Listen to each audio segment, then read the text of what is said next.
Welcome to the NCAA Division III Semifinals. This is your host, Perry Shannon, joined by super producer Daniel Westoff here at Cracked Rackets. And we are thrilled to bring you two women's semifinals. Of course, the Final Four of the Division III NCAA Team Championships in Orlando, Florida. And we have Claremont Mudscripts taking on Emory, and Chicago taking on Middlebury. So we will start with the doubles points, of course, roll into singles, and we'll have all this and more here on Cracked Rackets today. Again, this is Perry Shannon, joined by super producer Daniel Westoff, and let's get to it. Let's get to the court and check out the action. We will be bringing you double box action throughout all afternoon here as we start with the doubles point.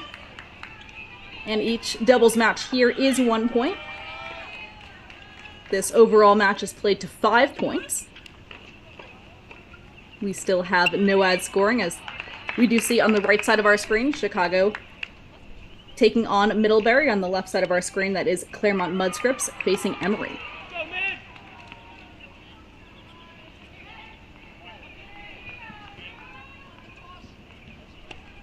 And on the right side of our screen, we do have Amy Delman and Sahana Rahman taking on Shiana Gao and Sylvia Mikos. Gao and Mikos from Chicago, Rahman and Delman from Middlebury.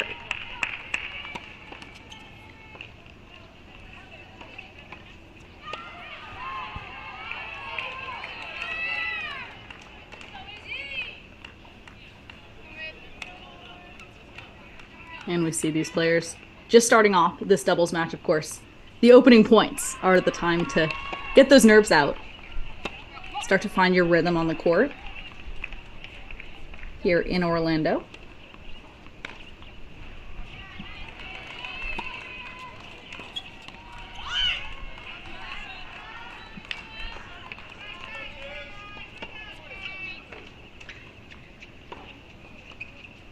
Meanwhile, looking at the left side of our screen, here at this #1 double spot, we see that Claremont Mudscripts has won the opening 2 points of this doubles match.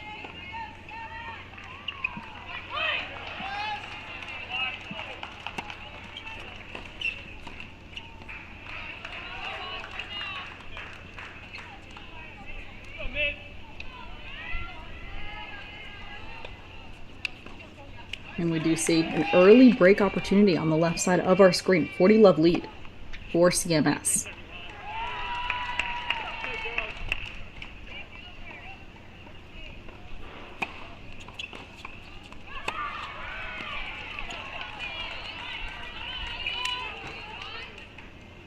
So we do see Emory trying to hold down the fort there with that opening game on the left side of our screen.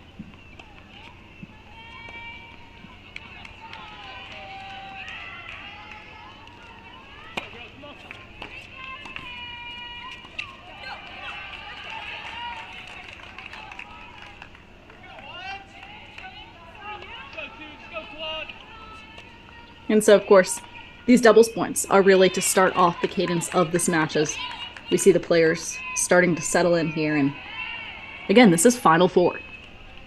So it's all on the line for these 4 teams. As we do see Emory starting to crawl back into that opening game.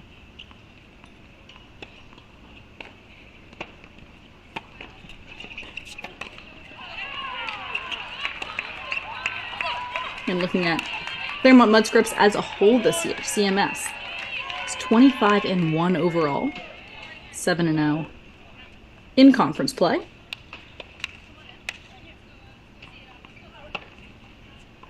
Meanwhile, Emory also having a standout season. You see the Eagles are 14-6, including 2-1 in their conference.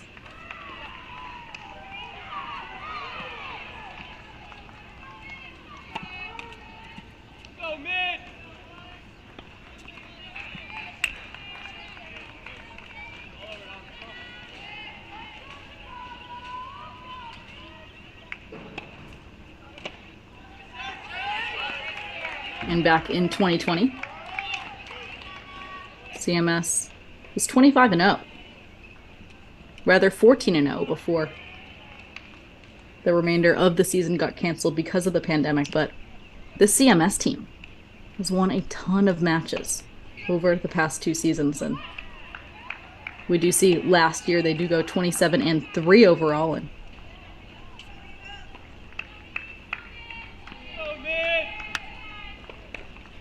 of course that ended in the NCAA championship.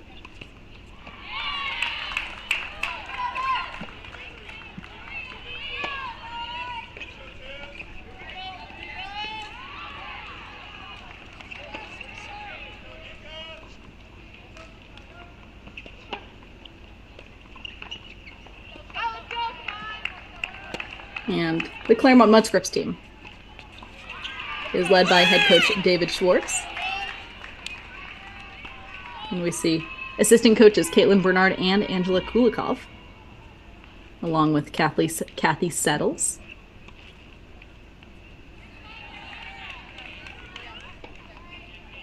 David Schwartz is in his 9th season as the head coach of this program, leading the women's tennis team to national titles in both 2018 and, of course, last season back in 2022.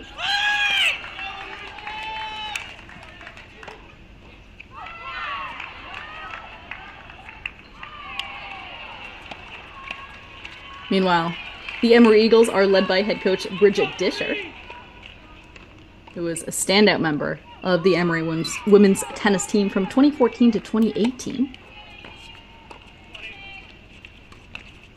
And she was elevated to the assistant coach role in June 2021 before last summer, August 2022, becoming the head coach.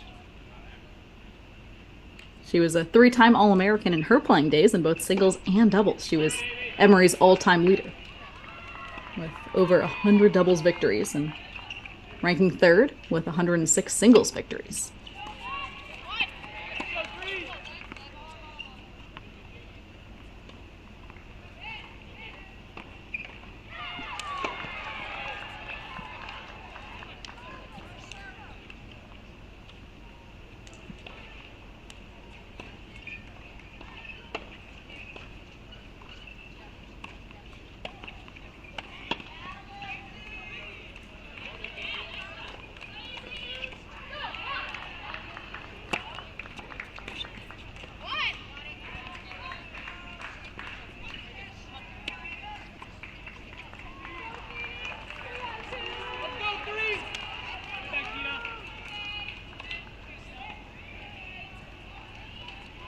And we did see Emory taking a 5-3 win over Wesleyan in the quarterfinals of this event, as we do see, though, on the left side of our screen, CMS has taken an early 2-love lead.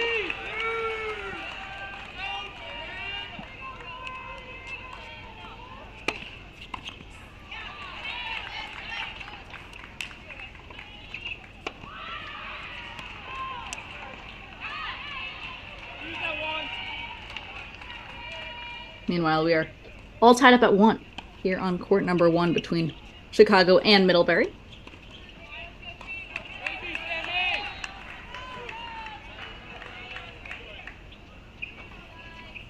And looking at this Chicago program this season, 22-0, these unbeaten.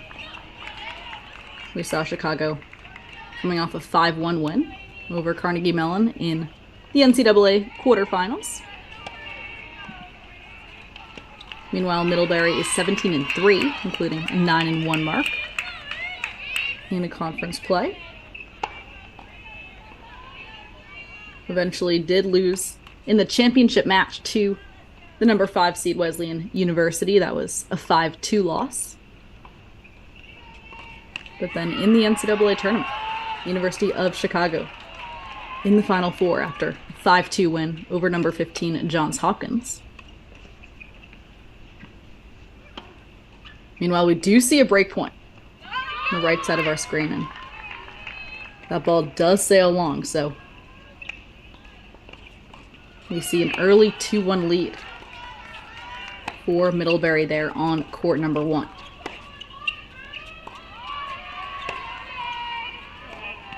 And Westhoff, we can switch over to court number 2 now. Court number 2 on both of these screens.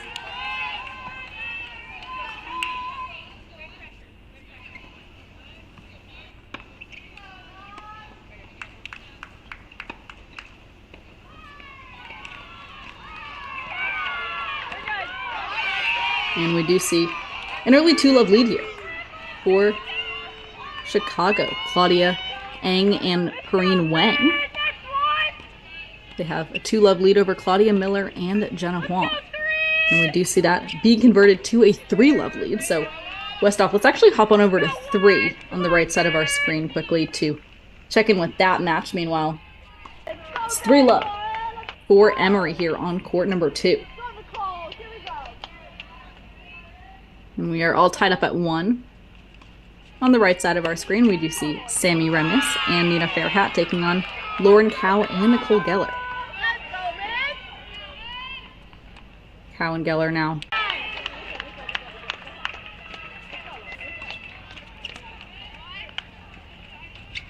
And we do see a deuce point deciding point here on the right side of our screen. If we can have that graphic. Our first one of the day here at Cracked Rackets.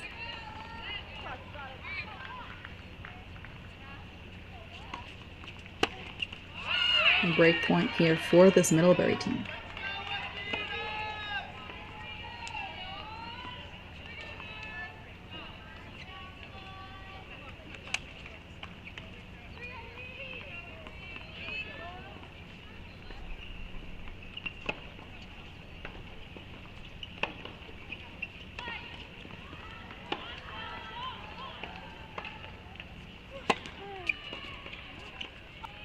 See a little forehand slice approach out here.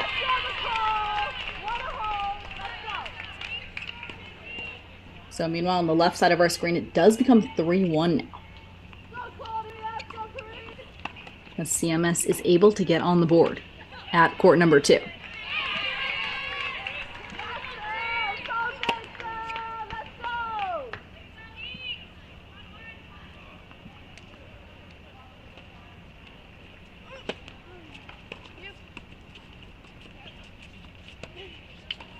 Here on the left side of our screen, we do see Izzy Antavkis and Alexa Getz taking on Sina Selby and Catherine Worster.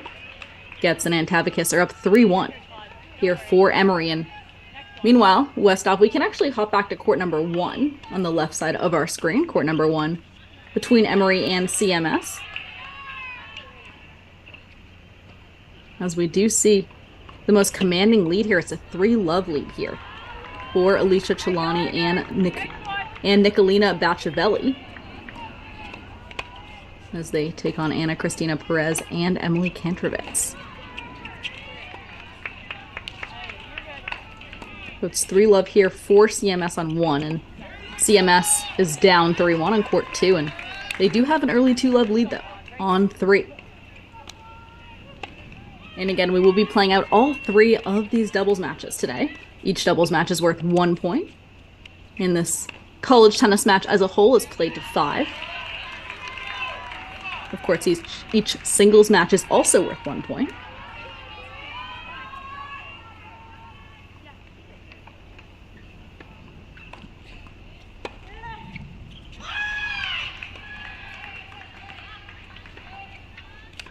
So we see 3-love 30-15 here on both sides of our screen, as that does become now game points for the CMS team to now go 4-love.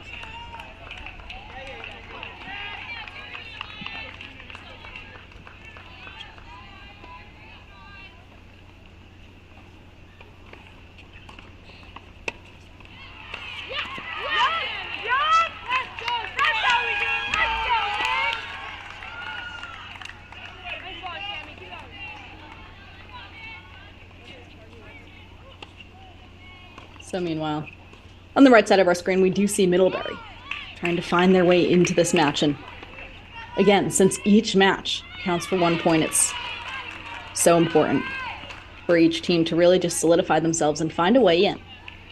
Even if it's a one-sided match so far, again, these doubles matches individually are not played to 1 set. They are, in fact, an 8-game pro set. So players have a little bit more time to settle in, but not too much time, as we do see here some pretty commanding leads on our screen. And so Westhoff, let's switch over to court number 3.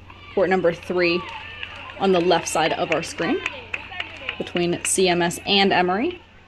As we see Emory's Eliza McFerrin and Iris Berman taking on Lindsay Einman and Ella Brissett.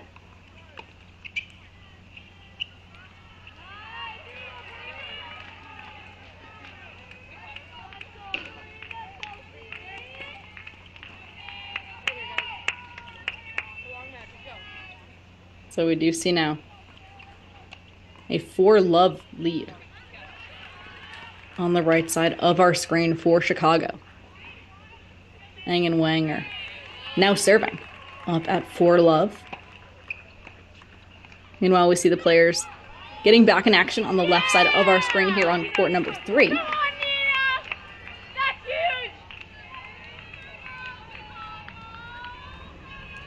And again, we did see Claremont Mudscripts take down Chicago in that 2022 NCAA championship match. That was back last year when CMS took the title. Meanwhile, Emory was the 2021 NCAA champion.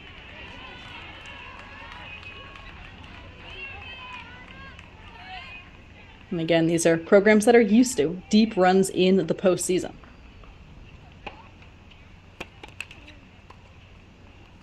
So we see some early commanding leads here across our doubles courts. And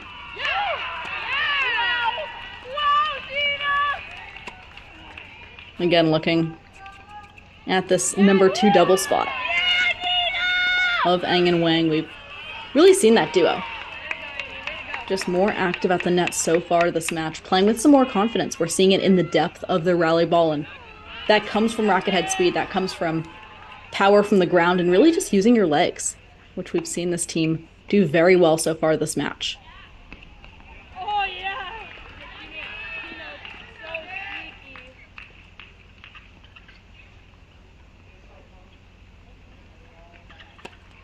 But meanwhile, a chance for Middlebury to get on the board now here on court number 2.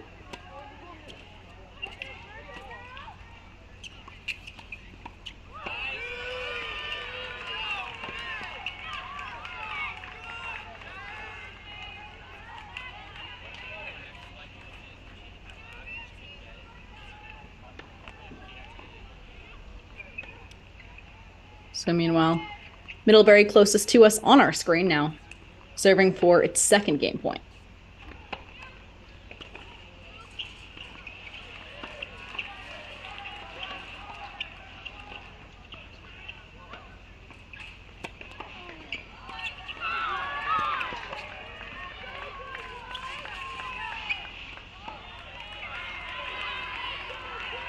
So we have a deuce point deciding point for Ang and Wang to now break and go up 5-love here on court number 2.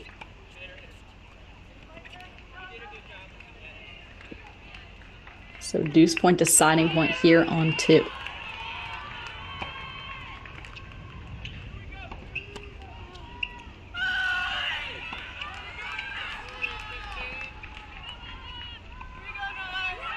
And that is game. So 5-love now. Ang and Wang lead here on court number 2. So it has been dominance so far from this Chicago duo on 2. And Westop, let's hop on over to court 3 now. Court 3 between Chicago and Middlebury. Meanwhile, left side of our screen, we do see CMS now. Multiple game points to take a 3-1 lead. CMS is closest to us on our screen. And it's 3-1 now. Here on court number 3, see 3-1 for CMS.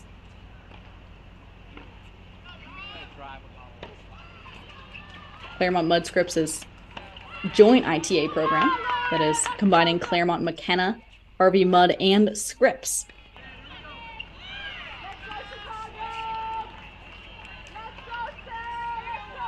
Here on court number 3, we do see Chicago with that 3-1 lead.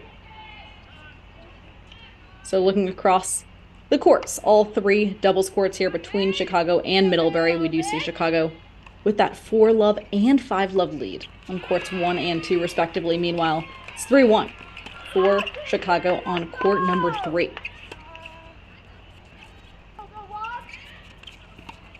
So Chicago is dominating early here in this Final Four matchup. Meanwhile, on the left side of our screen, it is CMS with the doubles leads so far, 4-1 on court number 1, 3-1 on court number 3. And meanwhile, Emory does have a 4-2 advantage here on court number 2. And Westhoff, let's go back to court number 2 between CMS and Emory, because it looks like we have a deuce point coming up for Emory on court number 2 to take a 5-2 lead. That is Alexa Getz and Izzy Antabakis. And it appears that that was won by CMS. So CMS keeping it close. The Athena's doing a nice job of keeping that scoreboard pressure on the Eagles on court number 2. And Westhoff, let's hop back on over to court number 1 now. Court number 1, as we do see Nicolina Bashavelli and Alicia Chelani now up 4-1, 30-15. So just 2 points away from taking a 5-1 lead here for the Athenas on court number 1.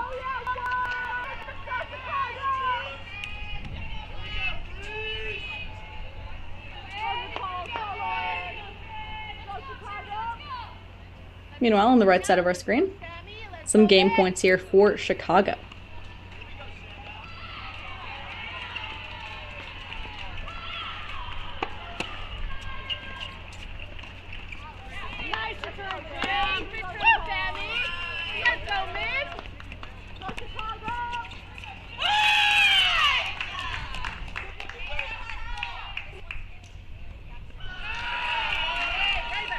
So we see one game point is saved by Middlebury, as Chicago looks to serve it out to go up 4-1. Chicago playing on the far side of our screen.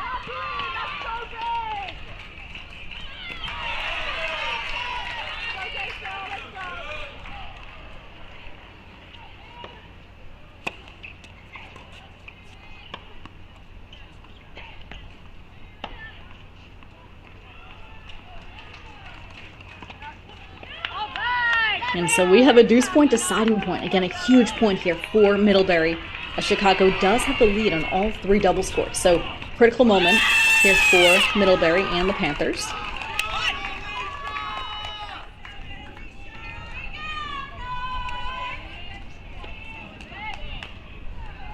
Meanwhile, left side of our screen, it's now 5-1 for CMS on court number 1. But deuce point deciding point here on 3.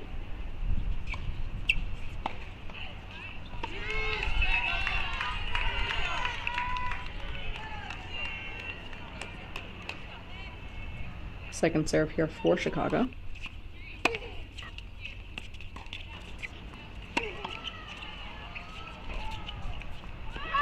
And they thread the needle, so it's 4-1. Chicago leads now in what is a disappointing game for Middlebury fans. Again, had a few opportunities to tie us back up, or rather, make it a 1-game deficit.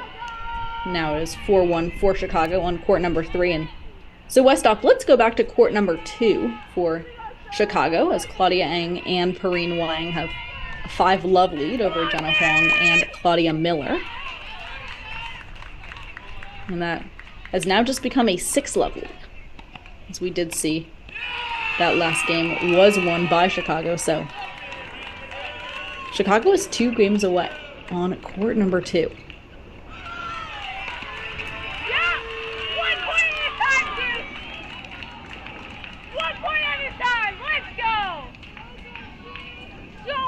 Meanwhile, on the left side of our screen, we do see Emory trying to claw its way back into that doubles match.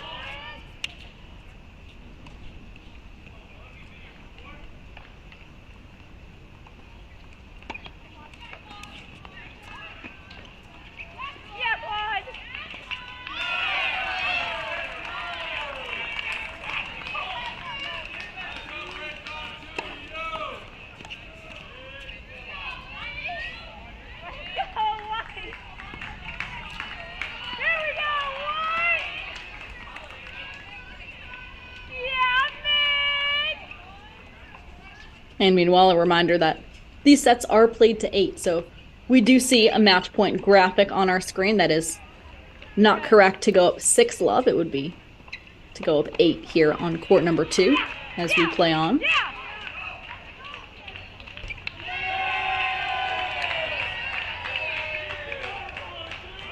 Meanwhile, on the left side of our screen, we do see this Emory team with a 5-3 advantage here on 2.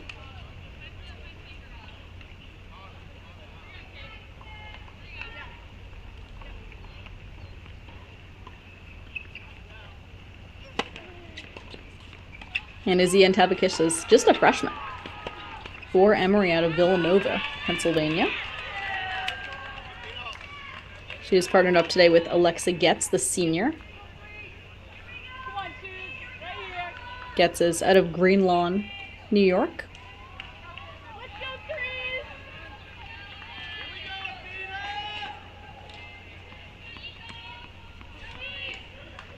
As we see here, 5-3. Antabakis and Getz.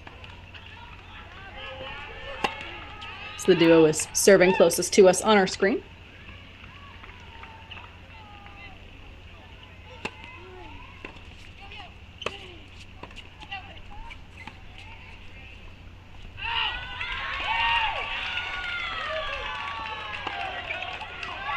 That was big down the line on the right side of our screen. Again, that backhand down the line, such a vital shot in doubles as a whole. It's really a way to keep your net player honest on the other side of the court.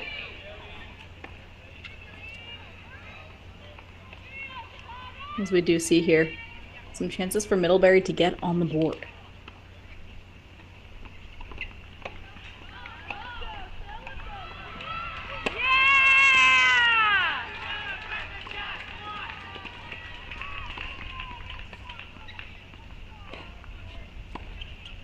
So it's now 6-1. Chicago leads. Middlebury is able to put one up on the scoreboard on court number 2.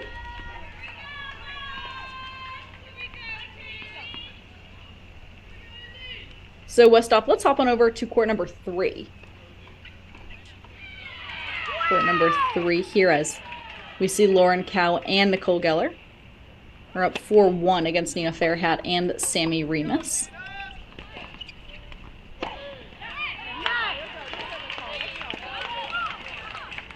So we do see that breakpoint chance is converted on court, or rather is saved by Middlebury. But it is breakpoint chance number 2 here for Chicago. Chicago closest to us on our screen.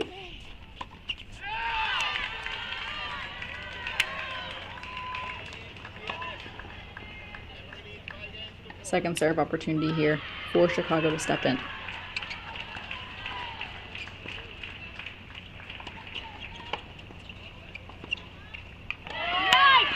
Big down the line there. Does make it a deuce point and deciding point now.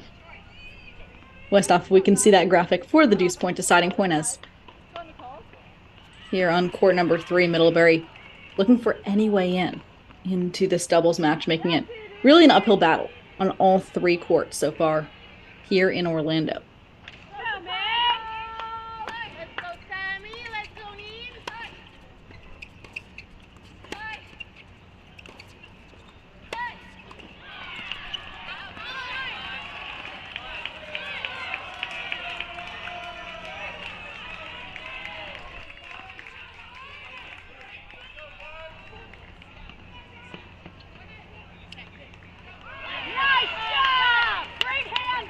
So, bit of a lucky let cord there. Does hand Middlebury its second game of the match, so 4-2. Chicago leads here on court number 3. And so Westhoff, let's go back to court number 2 now. Let's go back to court number 2 between Chicago and Middlebury, as Wang and Ang are up 6-1 now over Miller and Huang.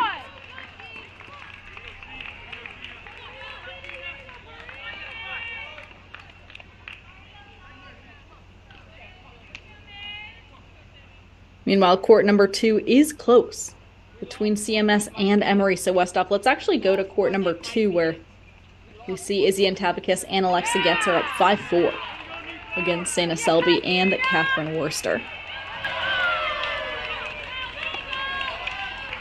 Court number 2 on the left side of our screen, as we see here this Emory team has the lead, but has been cut to 5-4 now here on court number 2. Meanwhile, CMS is up 5-1 on court number 3, up 5-3 on court number 1.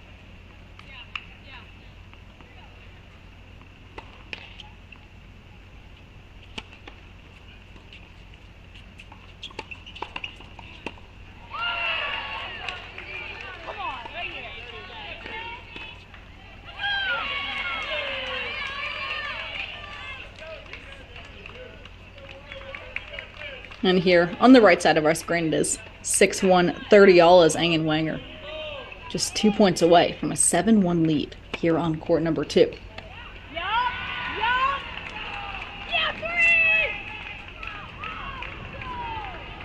And again, talking about the pressure of playing in a Final Four, we do see leads that are pretty vast today on some of these doubles courts. And that could be because sometimes stepping out, the player is feeling a little bit nervous. It's easy to go down early because there's so much parity in college tennis at every level, at D1 through 3, especially among the top programs in the nation. As we see, of course, on the left side of our screen, 2 former NCAA champions squaring off just in the past 2 seasons. Meanwhile, it is 40-30 now for Ang and Wang.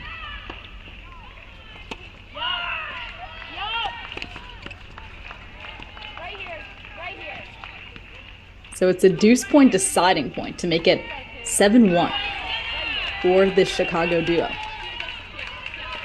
Here on court number 2, as we do see Middlebury will choose to receive on that ad side. So deuce point deciding point here on court number 2.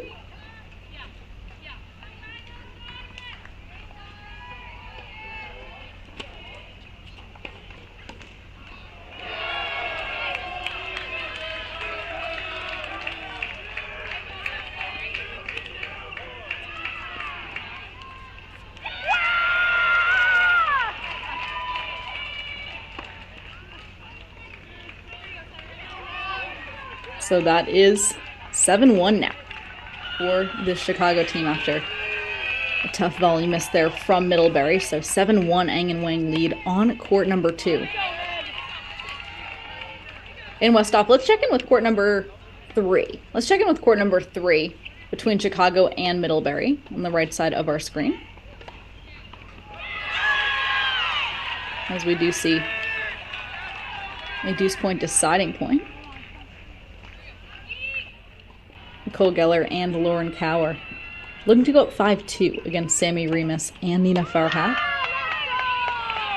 And so it is 5-2 now. So we can go back to court number 2 Westhoff, as we do see Chicago is just 1 game away on court number 2.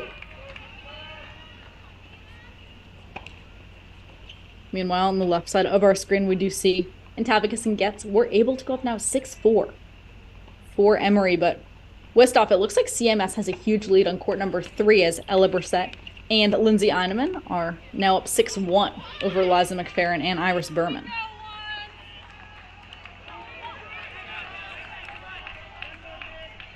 So that is a 6-1 lead there for that duo. Let's go, man. Keep fighting. Keep fighting.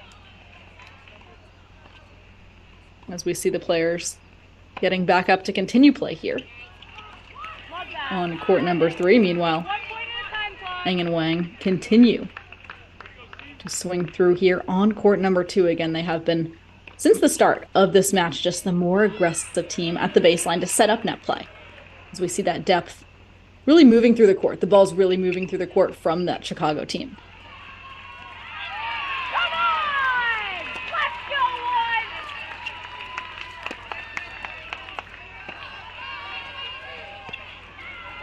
one! Nice turning on it there to go up 30-15 now for Ang and Wang. And again, we've really seen the Chicago team across all 3 courts. I would say has been able to find that down the line winner. And some pros out there have talked about how the down the line is really the difference between great players and elite players. We've seen Chicago really coming into this tournament with some solid down the lines on this doubles court.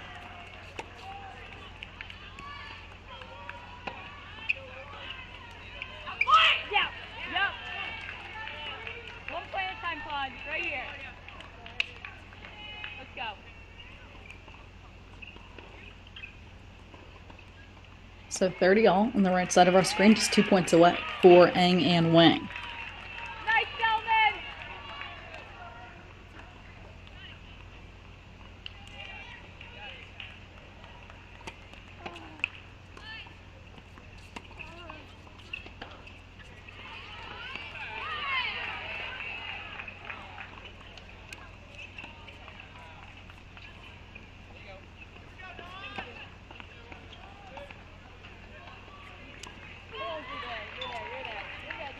So it looks like we have a match point, as seems that Middlebury volley did sail long. So it is a match point here for Eng and Wang and the Chicago Maroon.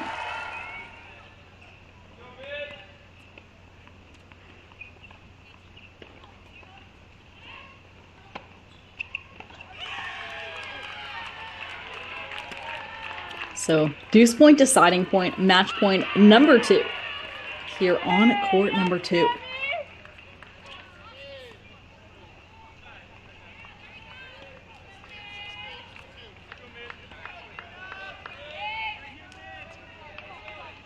Match point here for Chicago.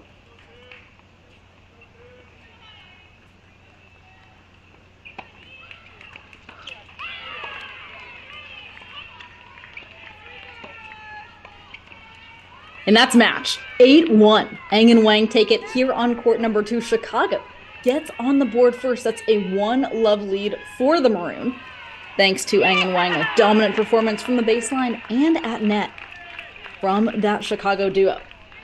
As we see our first doubles match of the day finishing up here in Orlando. Meanwhile, Westhoff, let's head to court number 3.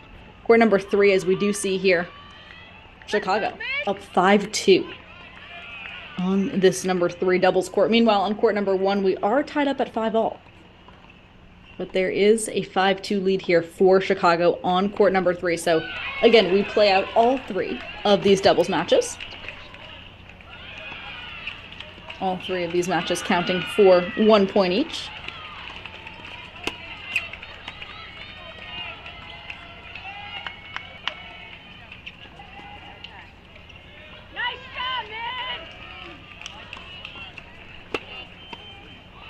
And so on the left side of our screen, we actually see Emory up 7-4, although there are big leads for CMS. On court number 3, CMS is up 6-2, and it is a bit closer on 1. 6-4 is our score, but CMS is in front. So this is, again, a vital doubles match for Emory.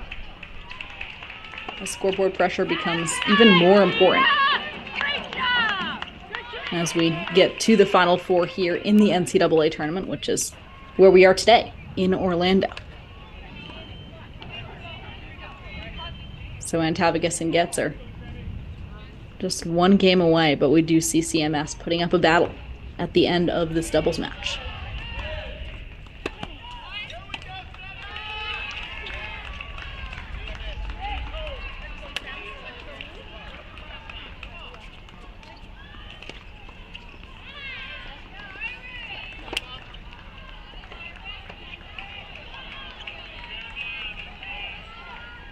So we do see Antavigas and Getz now with the chance to serve it out on this number 2 doubles court.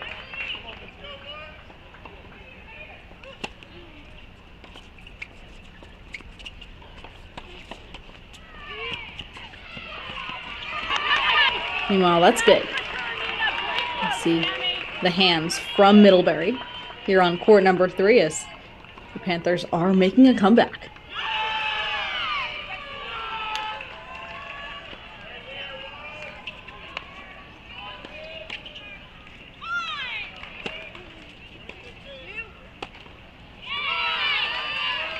And on court number 1, we are going to check out the Chicago Middlebury battle. as Amy Delman and Sahana Rahman are up 6-5 over Shiana Gao and Celia Mikos.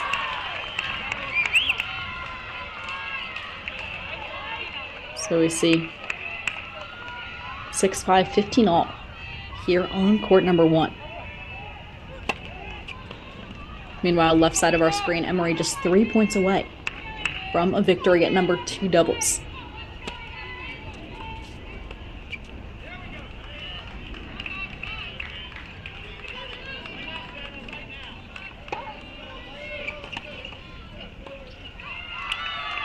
That volley does sail long off the racket of this Middlebury team.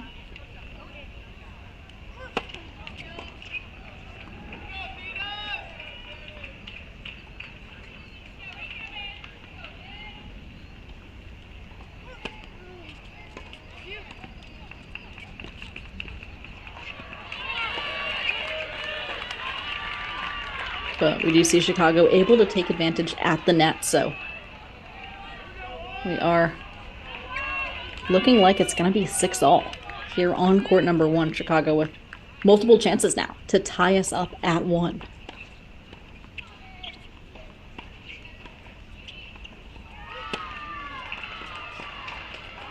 Meanwhile, left side of our screen, Emory just 2 points away.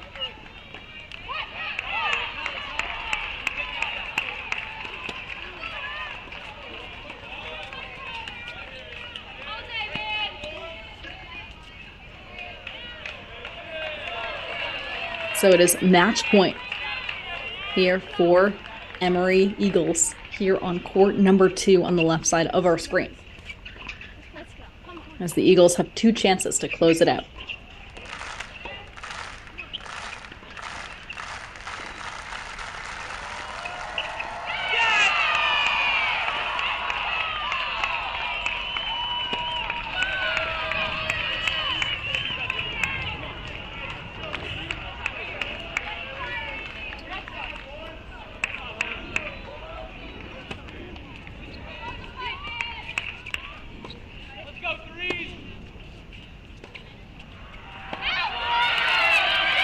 So that is match.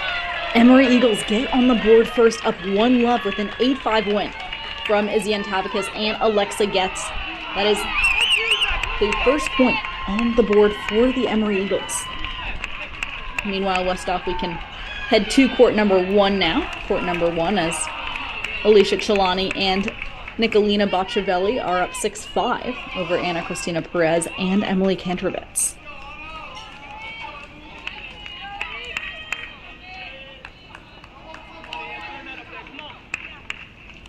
And so here on court number 1, on the right side of our screen, Amy Delman and Sahana Rahman up 7-5 over Shiana Gao and Celia Mikos.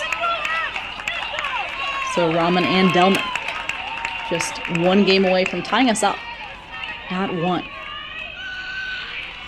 in this Final Four matchup, as both of these matches will decide the championship final here in Orlando. Again, the left side of our screen, we do see 2021 NCAA champions Emory facing 2022 NCAA champions CMS.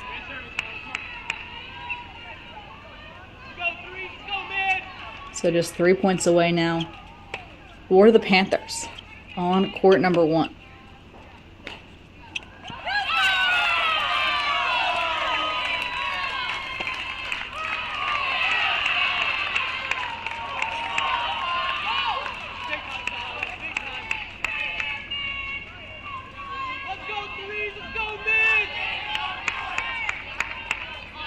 So it's 6 all on the left side of our screen. Again, these doubles matches are 1st to 8.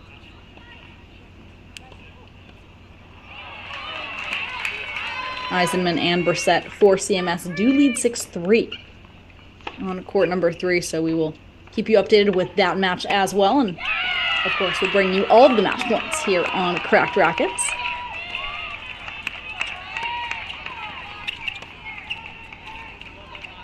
Speaking of match point, we have one here on court number 1 on the right side of our screen. as it is match point here for Delman and Rahman.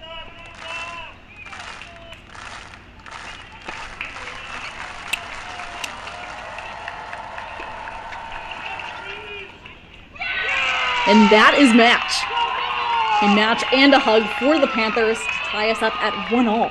That was an 8-5 win from Amy Delman and Sahana Rahman, as Middlebury gets on the board. So we are tied at 1 heading into our third doubles match. That is an action that will also be played out on court number 3. Westhoff, if we can head over there on the right side of our screen, as we do see Lauren Cow and Nicole Geller up 6-3 over Nina Fairhat and Sammy Remus.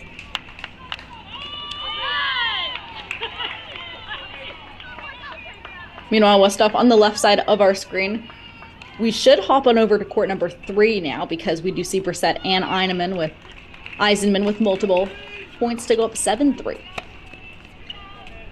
over Eliza McFerrin and Iris Berman. So that's the left side of our screen, court number 3.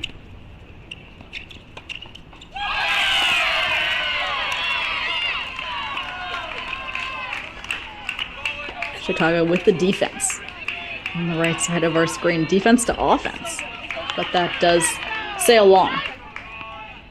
So 2 game points here for the Panthers to extend this match and keep Chicago from putting 7 on the board, because again, these matches only played to 8.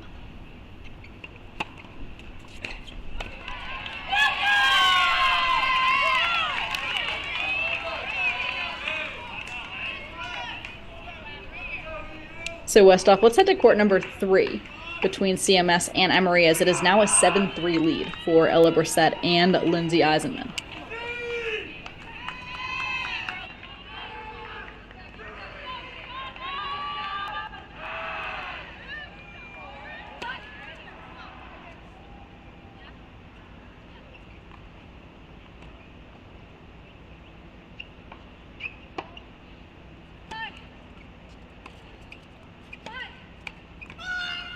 Meanwhile, we do see a deuce point deciding point here on court number 3. That is on the right side of our screen between the Maroon and Panthers.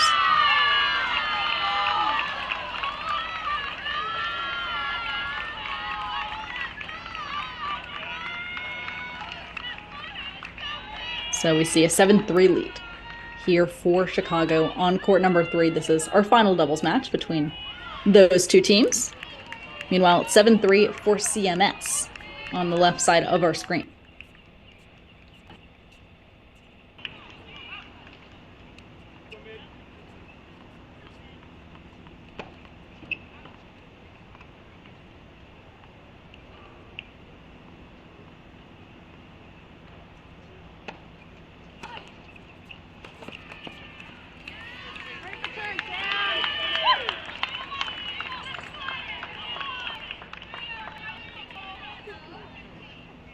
Meanwhile, it is match point on the left side of our screen here on court number 3 for CMS, as CMS looks to get on the board against Emory here.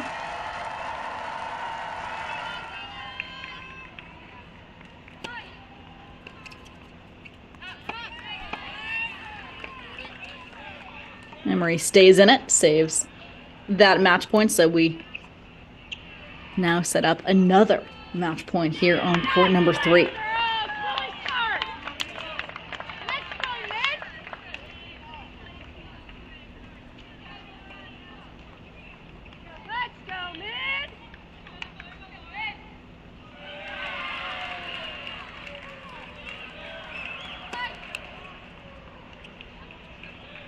Second serve here for Emory.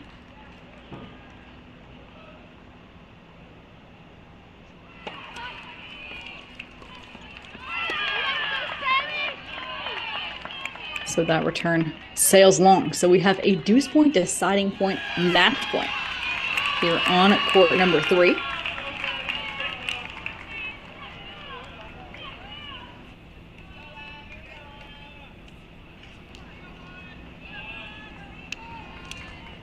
Match point here on 3 in our big screen.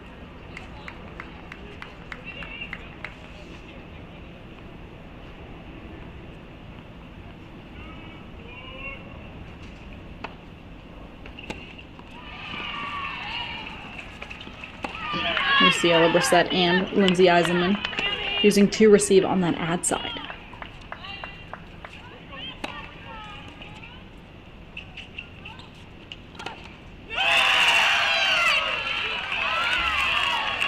And a few missed returns make it 7-4. So we play on court number 3.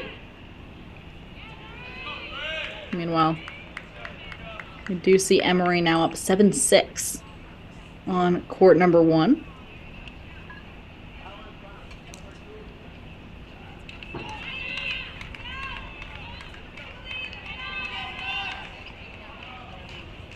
So on both courts, both number 3 doubles courts, rather, we have a 7-4 lead for CMS and also for Chicago. Meanwhile, here on court number 1 now, we are neck and neck, 7-6.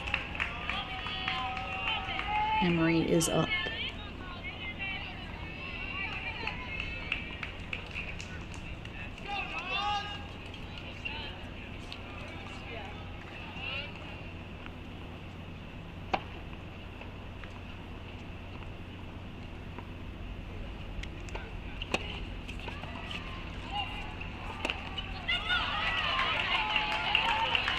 Was tough overhead miss there from CMS, so it's now 40-30. And again, lobs are sometimes the smartest shot to hit to your opponent, especially if they're tight situations like this one. So we see CMS looking to extend this match at 7-all.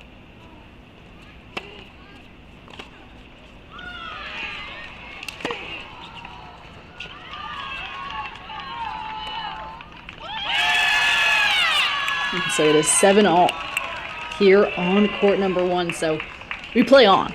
Meanwhile, Westhoff, let's actually make court number 3 on the bottom left of our screen, our main screen, because we do see that Chicago is just 2 points away.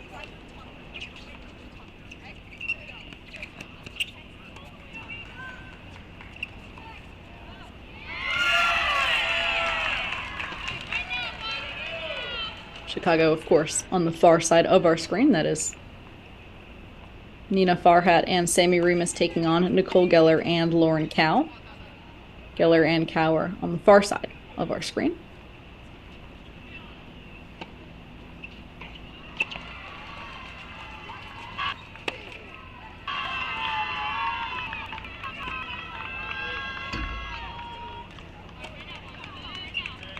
So it is match point for Geller and Cow here, up 7-4.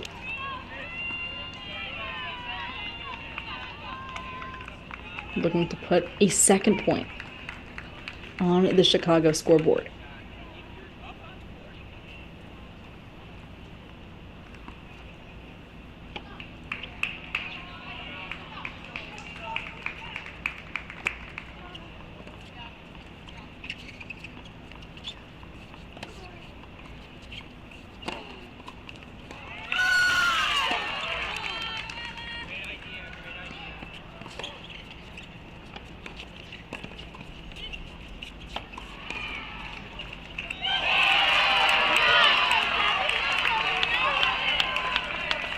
So Middlebury saves 1.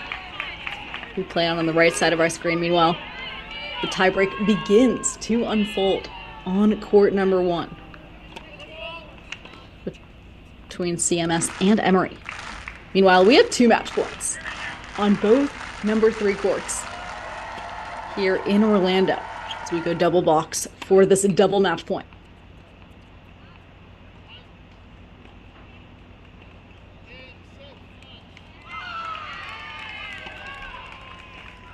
And so Claremont Mudscripts does take that 8-4 on the left side of our screen. So we are tied up at 1 in that battle. Meanwhile, on the right side of our screen, we see But we are just starting this tiebreak. CMS is up 2-1.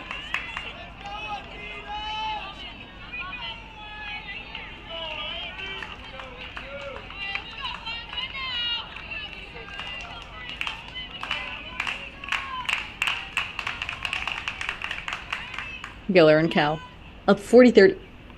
That is yet another match point here for Chicago.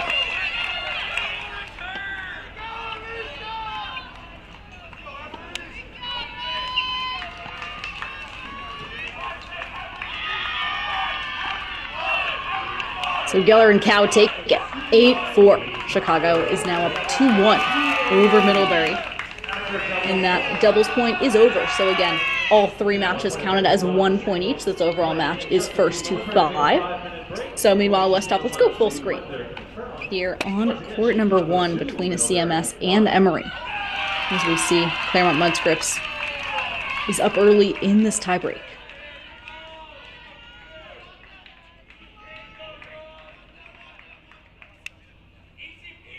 So we see 3-2 for CMS here on court number 1.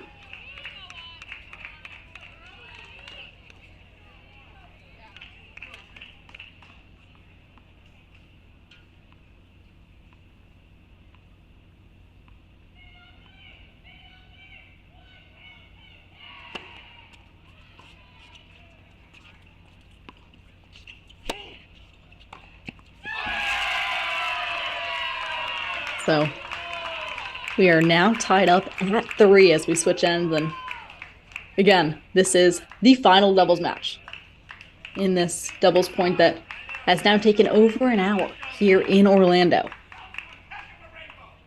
As we see these teams battling out for a spot in the NCAA Team Championship Final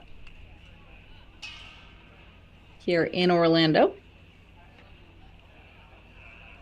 And especially during a tiebreak, it's almost like a new match of its own. That was in junior tennis, how my coaches always put it, that you were preparing for a new match of your own when it got to that tiebreak because, again, both teams are hungry. Both teams are looking for it, and the depth becomes extremely important because if you can get the ball deep from the baseline and set up your net player, especially early on, just like in a regular pro set, you're just looking to establish yourself as, again, these squads tied up at 3.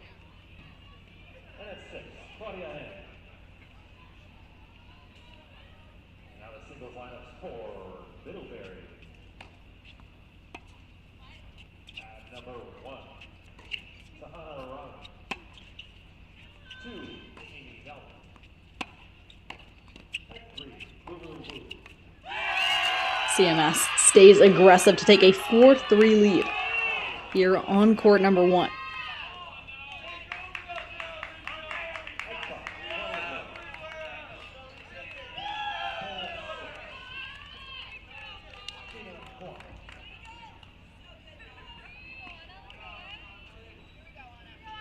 So it's 4-3 here on 1 for the CMS team.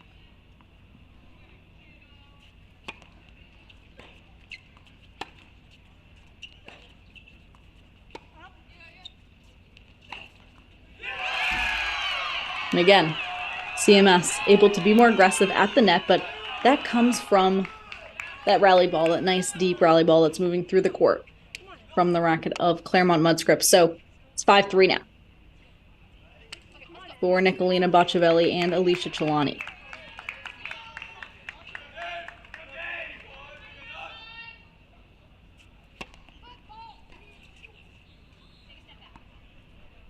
Second serve here for Emory.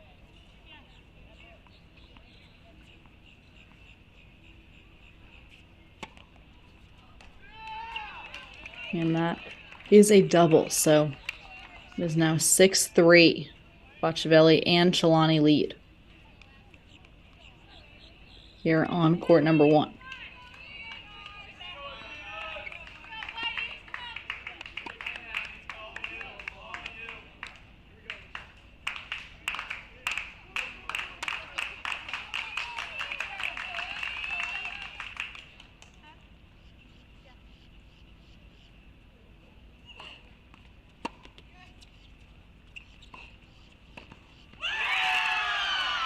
And so that is the match 8-7. Bocciavelli and Shalani take it for CMS. CMS is now up 2-1 heading into singles. But again, that really came from that aggression, that aggressive mindset, thinking forward from Claremont Mudscripts. They were rewarded for it here on court number 1 in Orlando in this Final Four battle between two NCAA team champions in the past 2 seasons.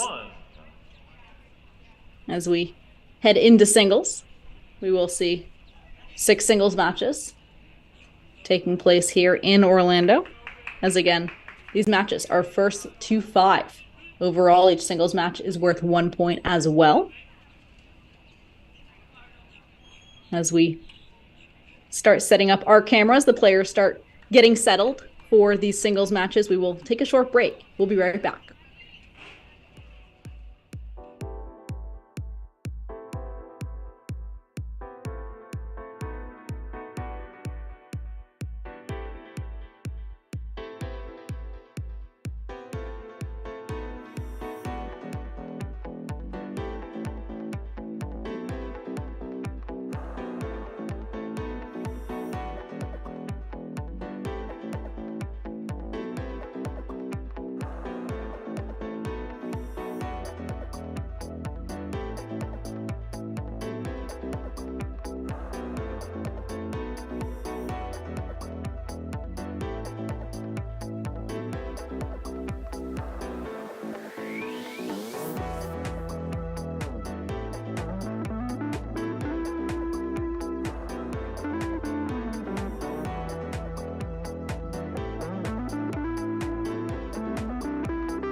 Welcome back to our cross-court cast of the NCAA Division III semifinals. This is the Final Four between CMS and Emory on the left side of our screen. We have Chicago and Middlebury squaring off on the right side of our screen. And again, the doubles points were played. Each one was played out 2-8.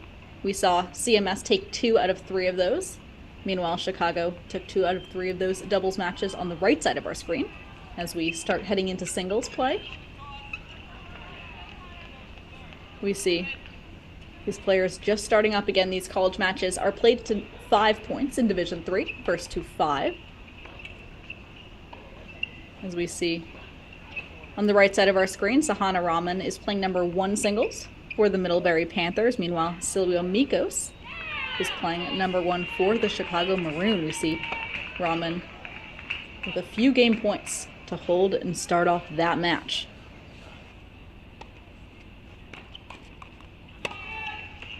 Meanwhile, on the left side of our screen, we see Stephanie Schulman for Emory taking on Alicia Chelani from CMS at this number 1 single spot.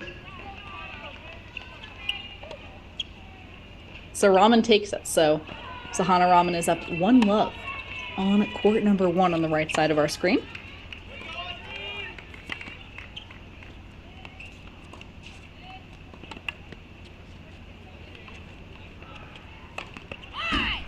Meanwhile, on the left side of our screen, we see Schulman and Chelani just starting off their match.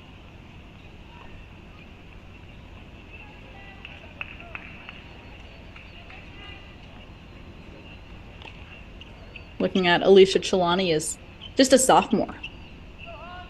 So again, CMS is a combination of multiple schools in California. Chelani is from Harvey Mudd, originally from Los Altos, California. Chelani is 41-7 at CMS, 13-1 in singles, 28-6 at doubles. She was an All-America player, All-American in her first year at CMS back in 2022. She went 13-1 in her first season. That was 28-6 in doubles, playing number 1 doubles with Nicolina Bacciavelli.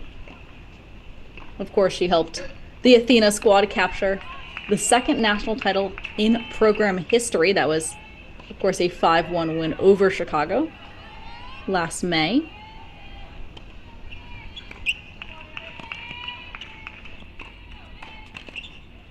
She was a 4-star recruit by Tennis Recruiting, ranked as high as number 50 in the nation by her senior year.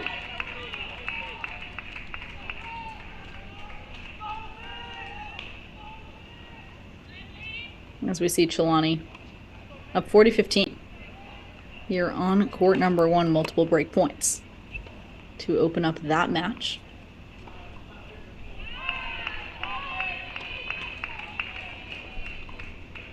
Chelani is taking on Stephanie Schulman from Emory. Schulman is a senior out of Gates Mills, Ohio.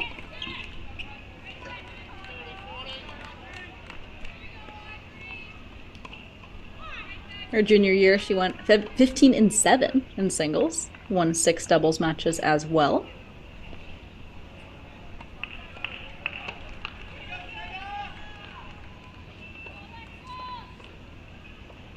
And before Emory, she played first singles for 4 seasons with the Hawken School.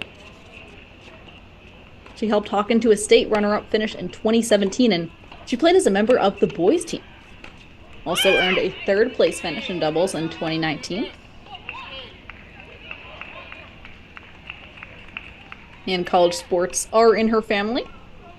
Her father, Stan, played soccer for Case Western Reserve. So we see Chelani taking that opening game on the left side of our screen. Meanwhile, on the right side of our screen, we just are starting up here between Mikos and Rahman.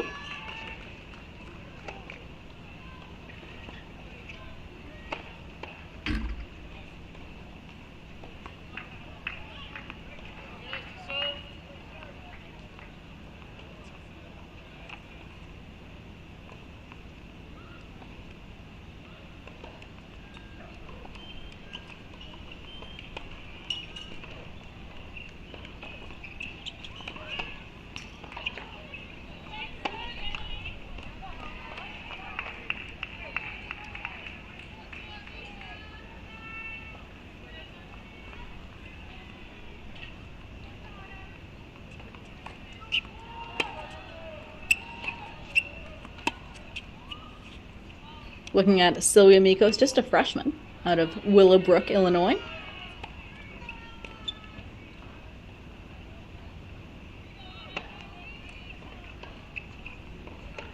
Rather, a sophomore this season. She went 27-5 her freshman season, and doubles went 34-5. She was an All-American in both singles and doubles, as well as the ITA National Rookie of the Year.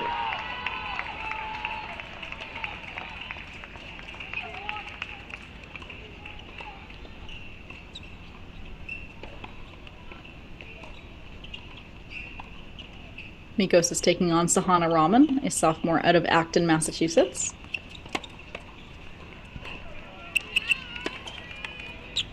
Rahman last season also an All-American on the singles court, as well as the NESCAC Rookie of the Year. That is the conference that Middlebury competes in. She was also all NESCAC first team on that singles court.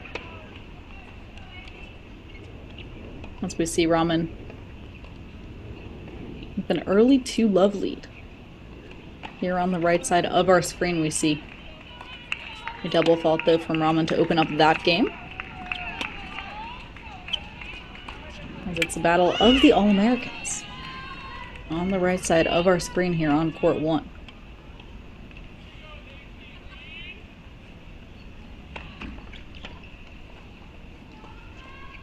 Again, we do playlets, but Rahman struggling a little bit with her serve early on in this third game of the match.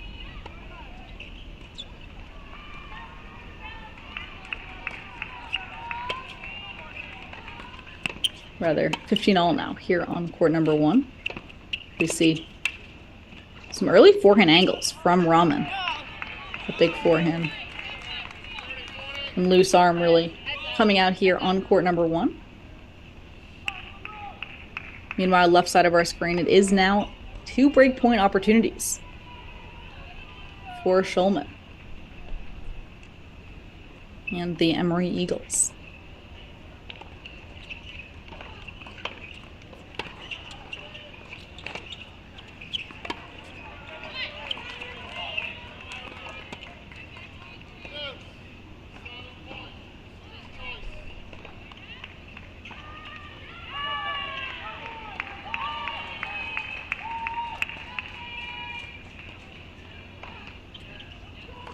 So we have a deuce point deciding point on the left side of our screen.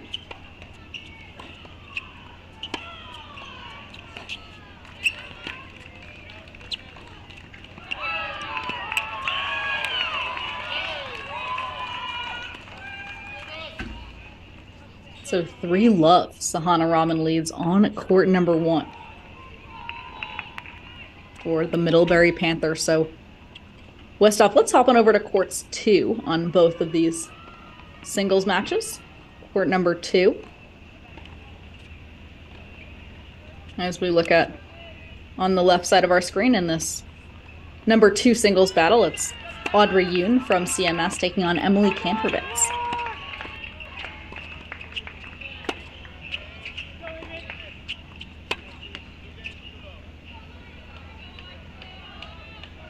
Audrey Yoon is a junior from Claremont McKenna, originally from Knoxville, Tennessee.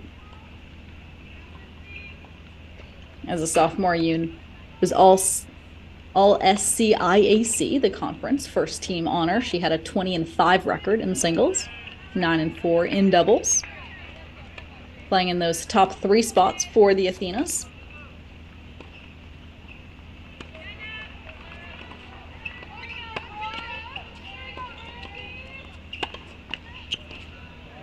She was 30-0 as a senior in high school while winning the Division IIA state singles title. That was for a web school in Knoxville.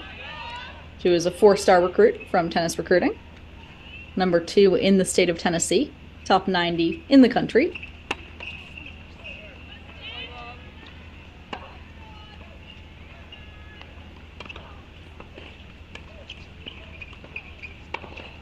And check it out, it is a battle of the siblings. Her older sister, Lauren, is an alum of the Emory women's tennis program.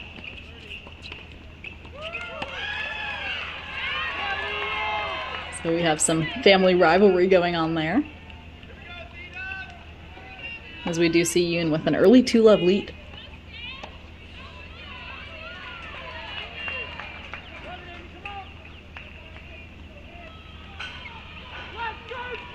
Which is now 3-love for Audrey Yoon as she takes on Emily Kantrovitz. Just a freshman out of St. Louis, Missouri for Emory. Was a 4-star recruit out of Missouri, ranked 104 in the nation.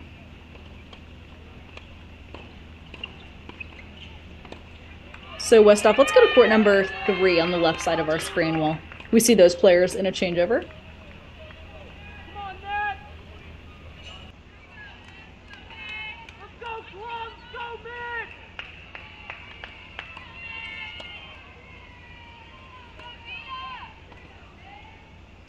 Meanwhile, on the right side of our screen, we do see Amy Delman taking on Shiana Gao.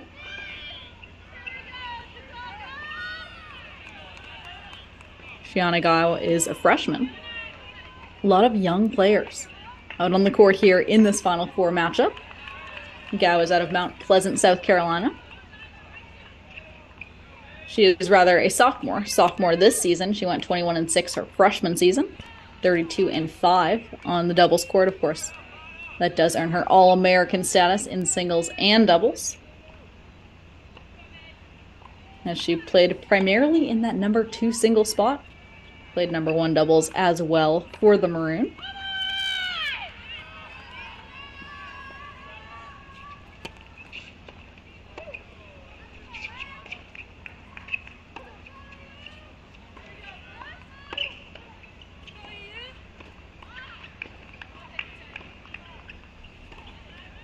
Shiana Gao taking on Amy Delman out of Middlebury, as we do see Delman with the early 2-1 lead.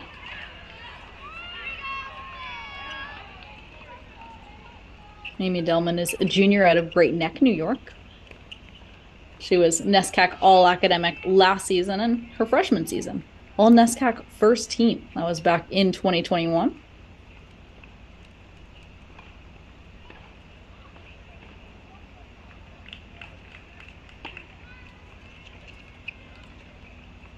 We see, meanwhile, on the left side of our screen, we can head to court number 4 as it is 3-love early for CMS.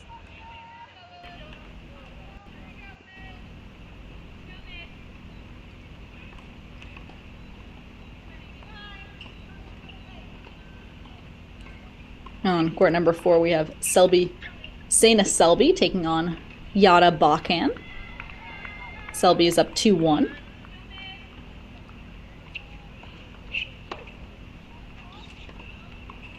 Sana Selby is a junior out of Claremont McKenna, originally out of White Plains, New York.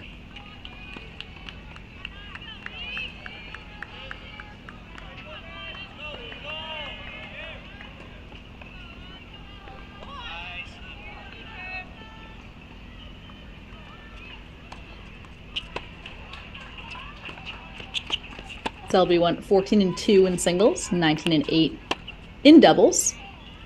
Last season, of course, helping CMS to the national title.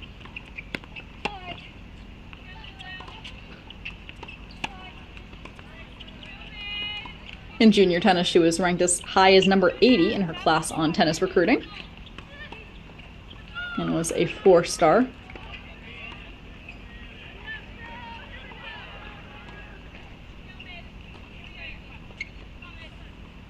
She lists Intro to Philosophy as her favorite course that she has taken so far in college.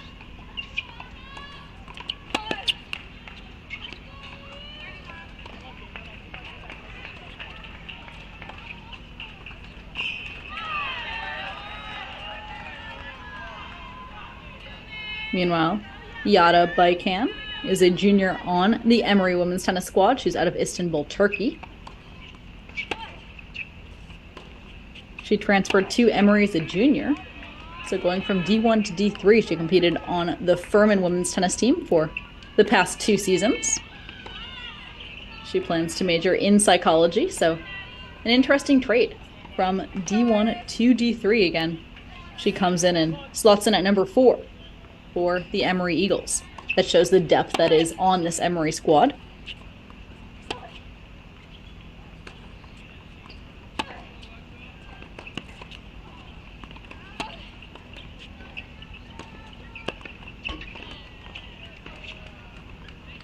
We do see Selby extending that lead to 3-1 here on court number 4. Meanwhile, Westhoff on the right side of our screen, we can hop on over to court number 3 between Chicago and Middlebury. Court number 3 between Chicago and Middlebury as we see Lulu Wu is down 4-love to Nicole Geller from Chicago.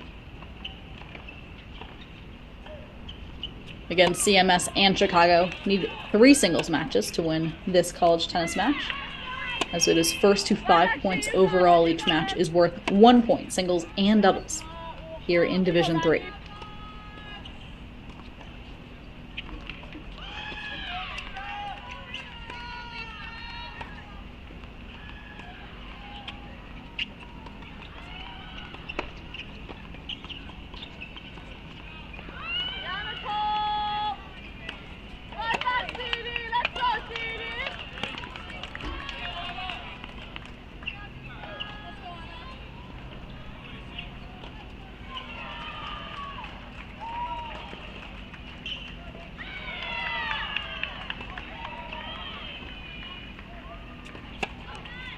Looking at Lulu Wu for Middlebury.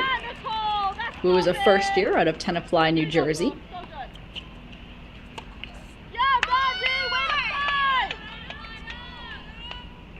She comes from Green Farms Academy, that is in Connecticut.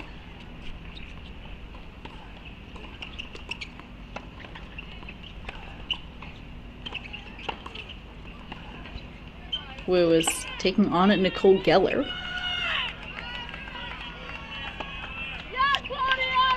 Geller is just a freshman out of Jermala, Latvia.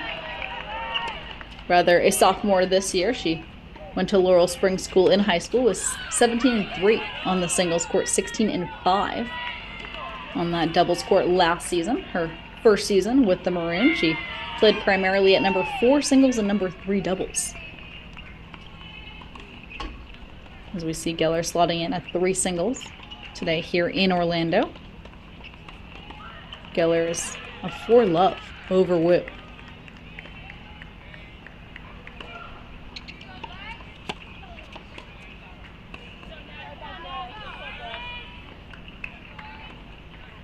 As we see Wu looking to get on the board here with a break.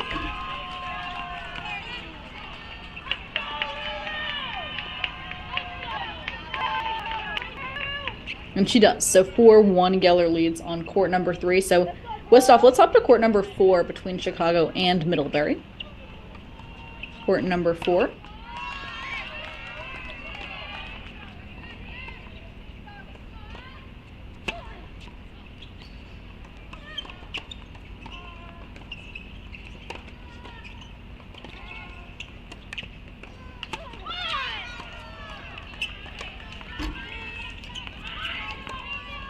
On court number 4, we see Brooke Peterson with another early lead for the Maroons. She's up 4-1 over Nathalie Vander Rees.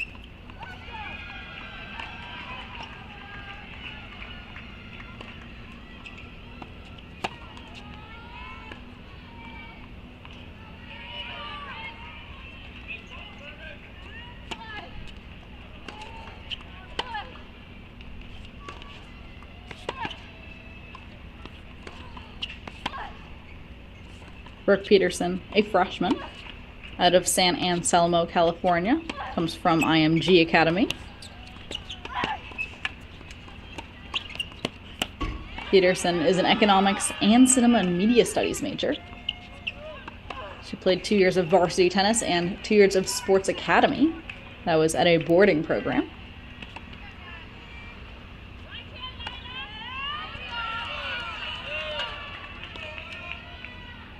She was a 2-time varsity team MVP as well as two-time Nick Ball Terry Student Athlete Award finalist back in junior tennis. As we see this year, she has been named second team All-UAA, which is the conference from the University of Chicago.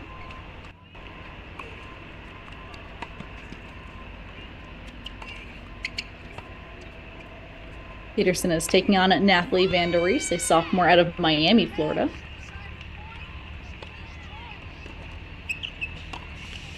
She went to Miami Palmetto High School.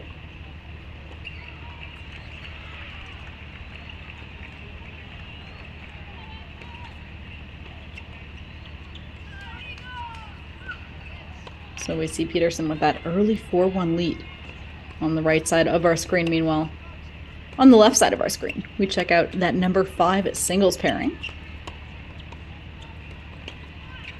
as Iris Berman from Emory has an early 2-1 lead over Nicolina Bocciavelli.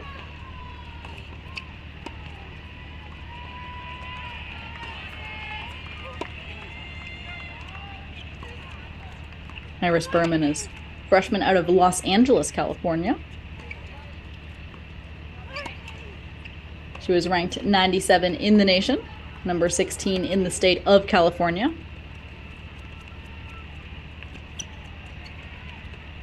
Plans to major in psychology at Emory. She was the 2022 Palisades Most Outstanding Athlete Award. She won that award while in junior tennis playing for her high school team.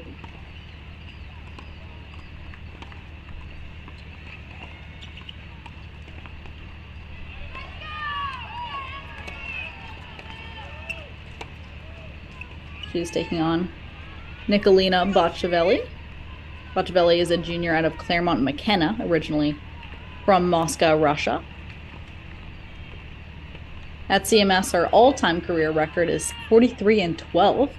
That is 17-5 in singles, 26-7 in doubles. And last season, she earned All-America honors on that doubles court. She played number 1 doubles with Alicia Chelani for the Athenas. She won 3-0 at the NCAA championships on that doubles court to help CMS secure the title. She played ITF tournaments in juniors. And had a semifinal appearance at the 2017 Tajikistan Open. She went to Moscow State School, graduated from there in high school.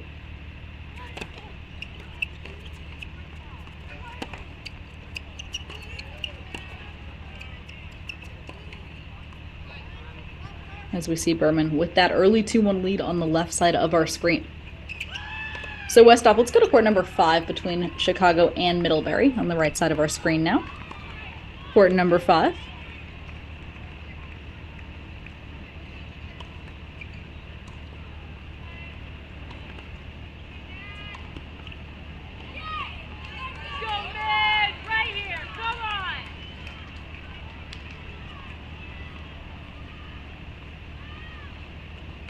So it's another lead for Chicago. Midway through these first sets now, we see Miranda Yuan is up 4-2 against Claudia Miller.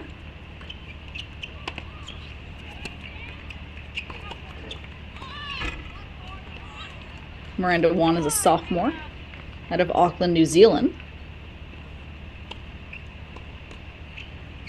She was the ITA Central Region singles finalist this season, as well as the ITA Indoor Nationals All-Tournament team in the number 5 singles line.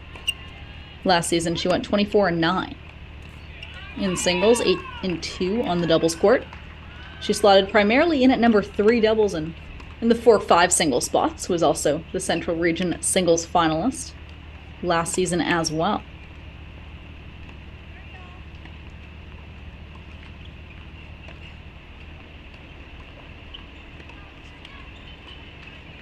Meanwhile, Claudia Miller for Middlebury is a sophomore out of Sullivan's Island, South Carolina.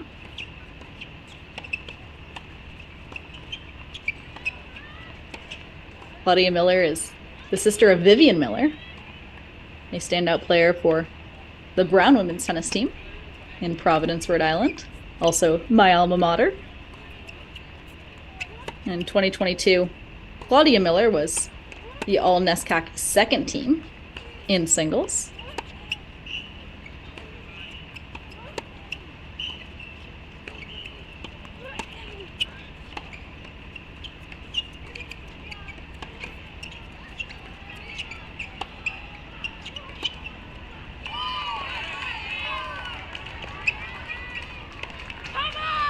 As we see Juan looking to extend that lead up 4-2 here on court number 5. And meanwhile, Westhoff, let's introduce the number 6 singles players. Number 6 singles players here in Orlando.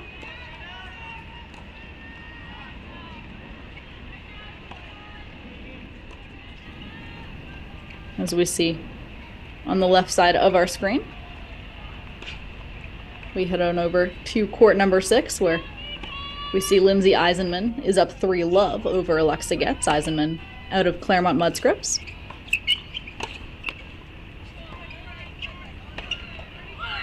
Eisenman is a freshman from Claremont McKenna, originally from Rancho Palos Verdes, California.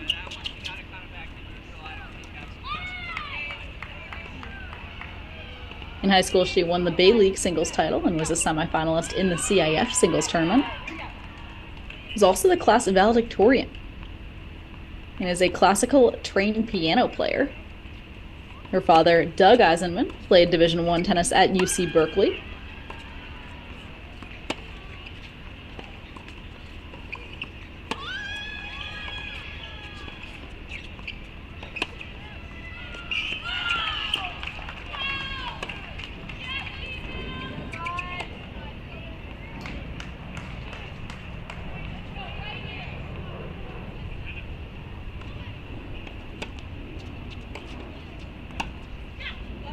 Eisenman is taking on Alexa Getz today, a senior out of Greenlawn, New York.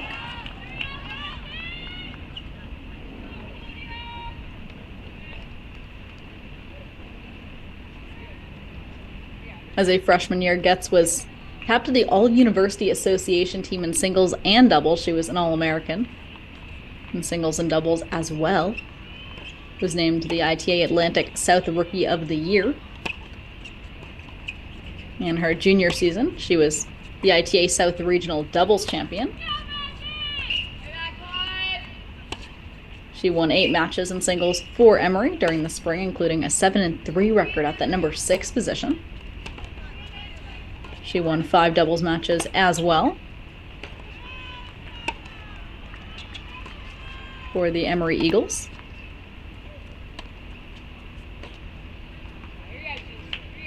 But we do see it's Eisenman with the lead so far of 3-love on the left side of our screen.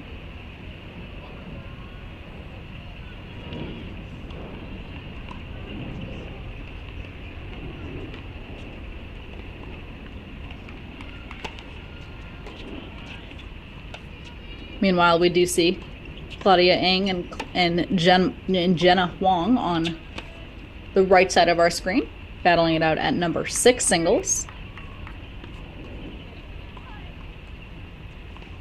Claudia Ng is a senior from Chicago, originally from Hong Kong.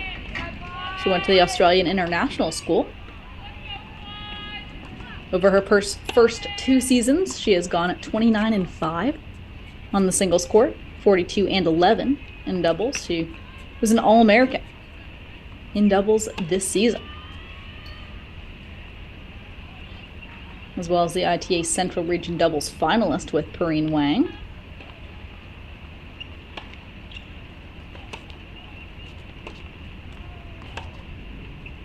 Back in her first year in 2019 through 2020, she was the ITA Central Region Rookie of the Year, as well as an All-American player in doubles. She went 19-3 on the doubles court her first season, as well as an 11-2 mark in singles.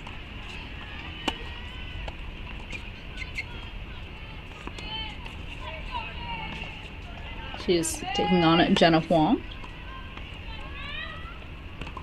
out of Middlebury. Jenna Huang is a junior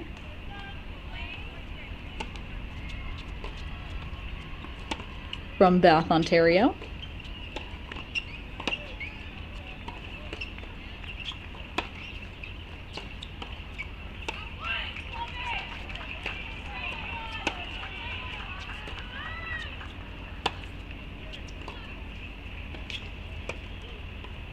She is a two-time NESCAC All-Academic player for the Panthers.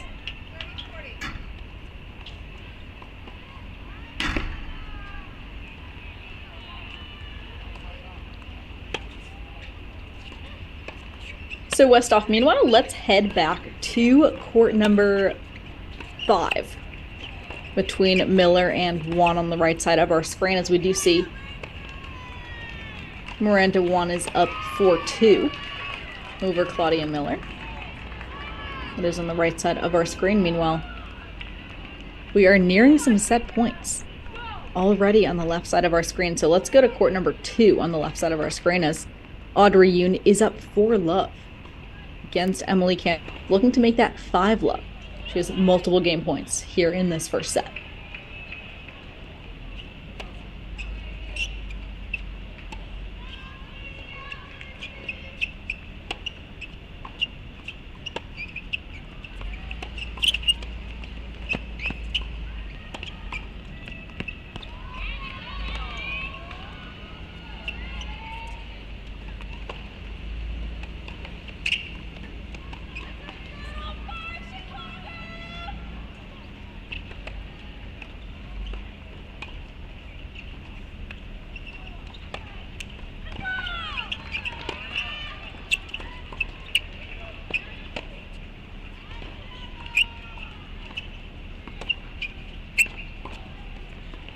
So we see, meanwhile, it is now 4-3 on court number 5 as Miller fights back.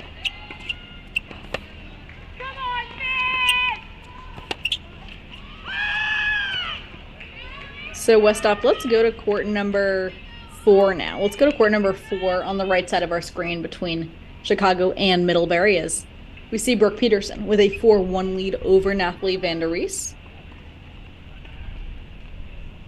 Meanwhile, 2 chances for Yoon to go up 5-love in this opening set for CMS.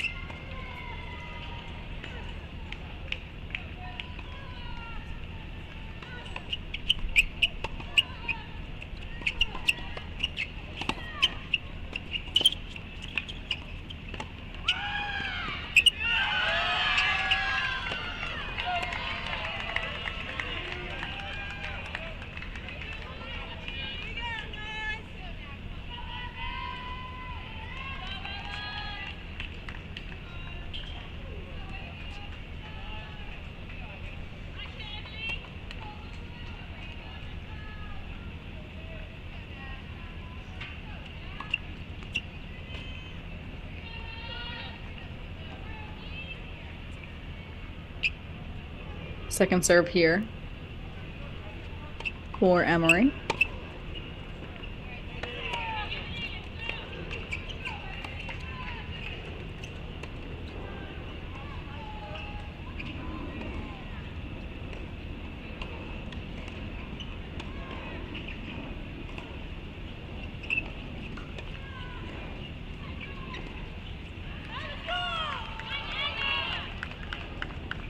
So it is now 40-30 for Yoon here on court number 2.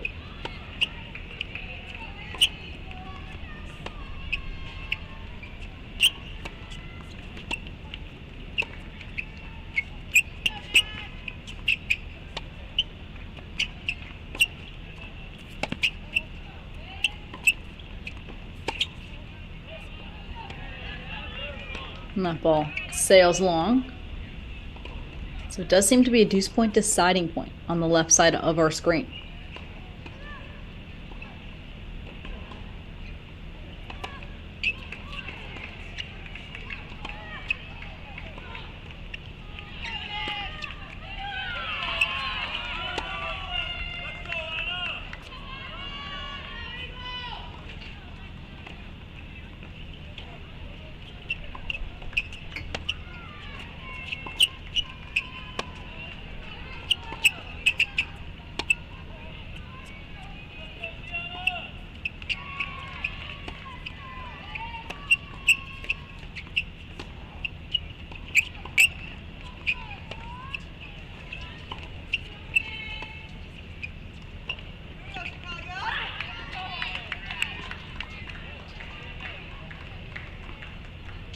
So that is now a 5-1 lead.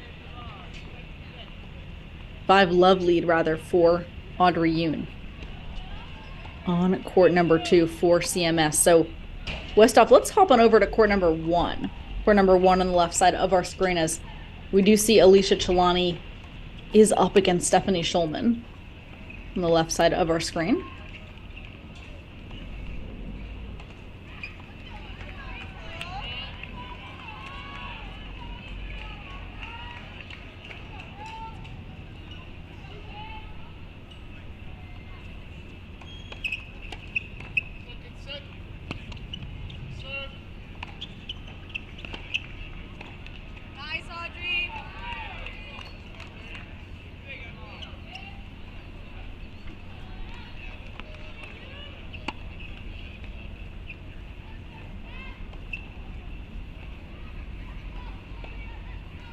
So it seems that Chelani may have taken that first set, as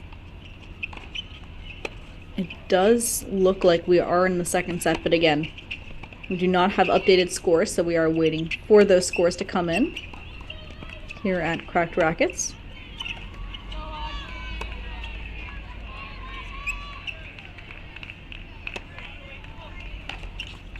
So Westhoff, let's head back to court number 2, as we do see Audrey Yoon is up 5-love against Emily Kantrovitz, as we do wait for some updated scores.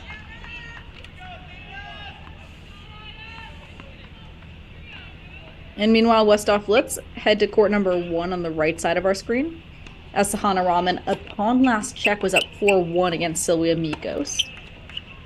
So again, we may have some delayed scoreboard action here, so we are looking to see if we are still in that first set, as it appears that we may be in that second set now.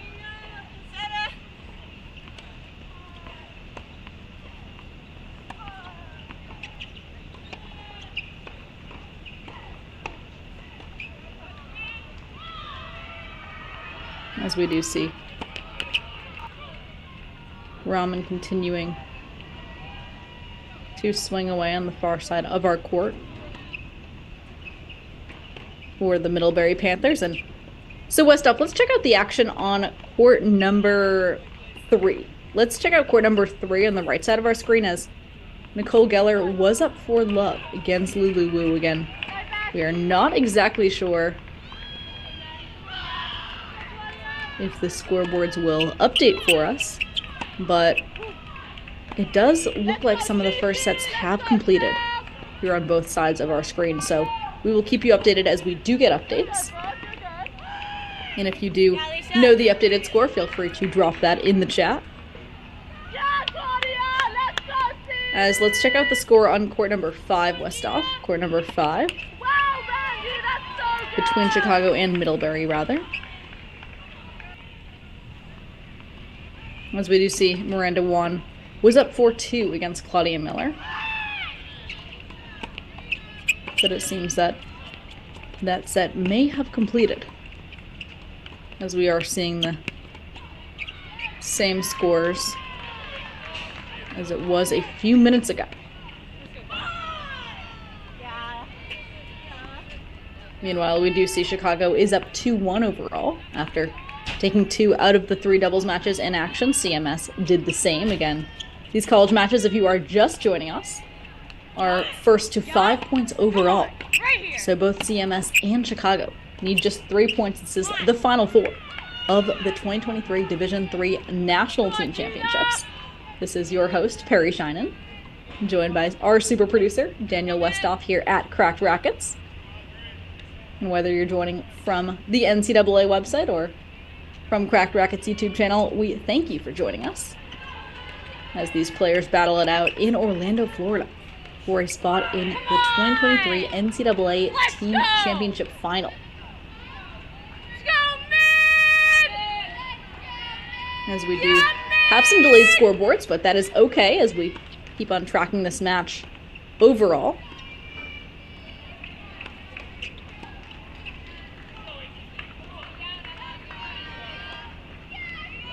And we see again, looking at the University of Chicago this year on the right side of our screen, the team as a whole is undefeated In 2023, they're 3-0 in their conference, 9-0 at home, 10-0 at neutral sites.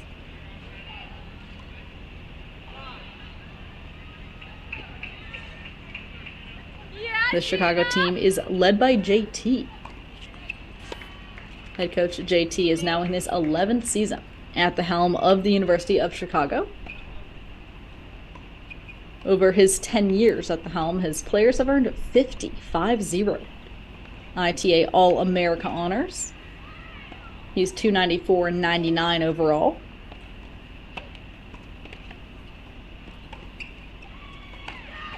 He is the head men's and women's tennis coach. Does double duty at the U Chicago. The U Chicago men's tennis team won the 2022 NCAA Division III national title. They've also made 5 appearances in the NCAA semifinals. That was the first ever D3 team title for the Maroons. That was on the men's side last season. Meanwhile, on the women's side, the Maroons won a program record 22 matches in a row during that season. That was also a year that saw them claim their first ever ITA indoor national title in their first ever #1 ranking in the nation. T was a member of the CSU men's team. From 2002 to 2006, he won over 40 matches in singles, playing primarily at that #2 spot.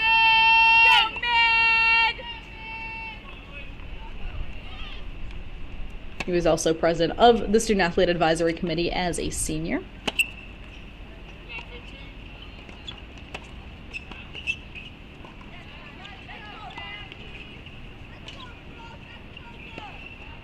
As we do see on the right side of our screen, we're just starting off the second set after 1 for Chicago. Did take the opening set 6-3.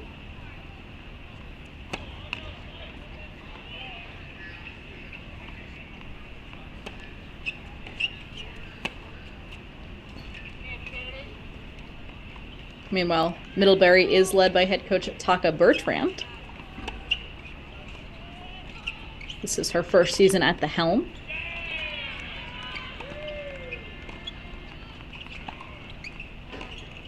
She was a 4-year tennis player at Vanderbilt, 4-time All-SEC singles honoree. And she got her master's degree at the University of Chicago in 2012. So a bit of a team rivalry there, but her undergrad where she played was at Vanderbilt. That was in 2008. She graduated with her degree in economics.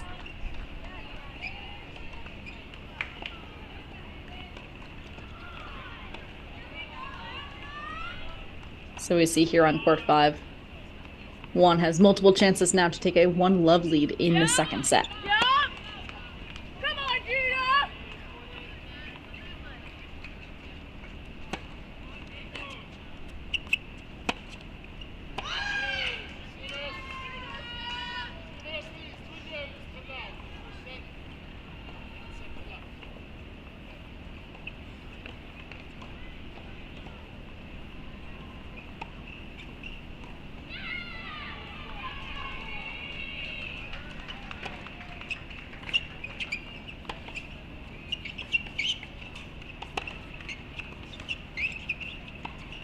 Meanwhile, on the left side of our screen there, at court #1, we do see Alicia Chelani taking on Stephanie Schulman.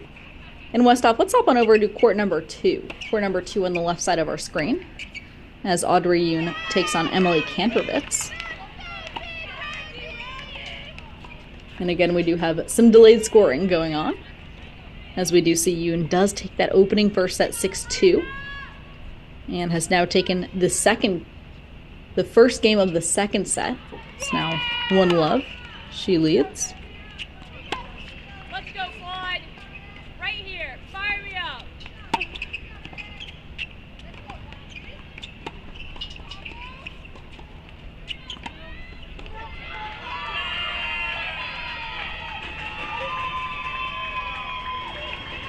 Meanwhile, on the right side of our screen, we see Juan with that opening 6-3 first set. It's now 1-all in the second. And again, the first 3 games of every set so important, as we see players working their way into these sets and establishing themselves. And a coach once told me, if you win the first set, to act like it. And it always has been in my mind as both a player and a broadcaster, that again, the start of those second sets should be played pretty confidently from the player who is able to take that first set. And on the other hand, of course, the player that is fighting back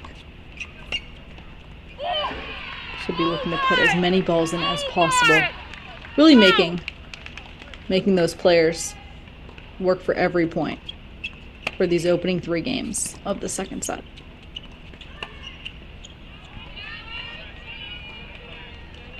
As we see Yoon staying patient on the left side of our screen.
So we see Miller here, just 2 points away from taking a 2-1 lead in the second set.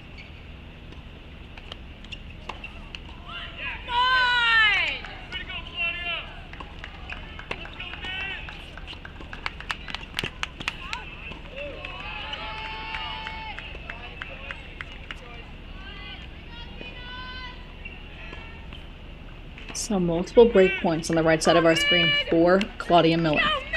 So for Middlebury fans, all eyes on this match, as we do see Miller with the chance to break.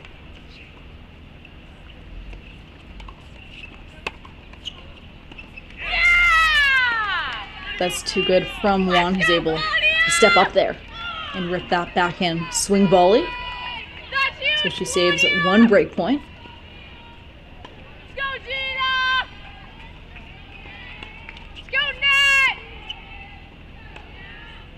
Rather, that was 2-1 now. 2-1 here for Miller.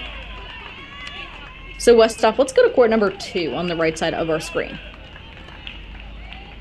Let's go to court number 2 between Chicago and Middlebury.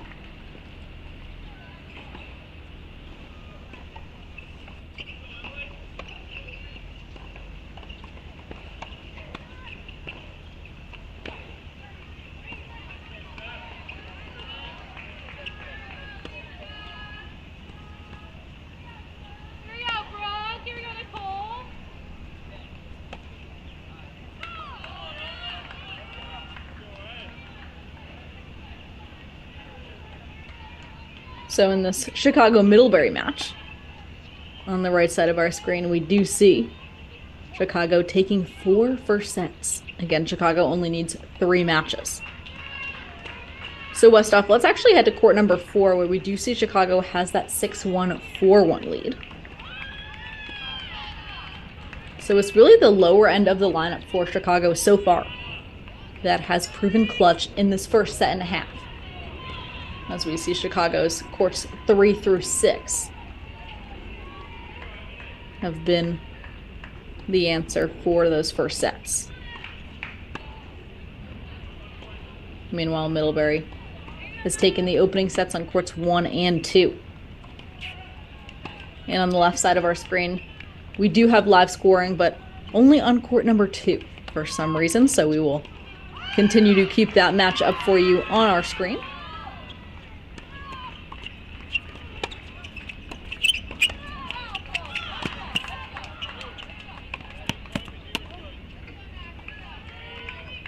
So we do see Peterson now Two chances to go up 5-1 here on court number 4 for Chicago.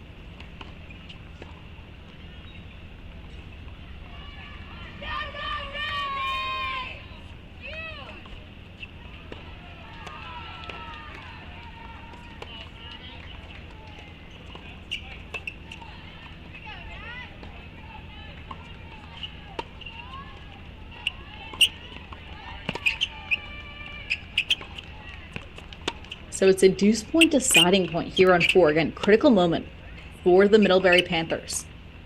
On the far side of our screen as Van der Rees tries to stay in this match.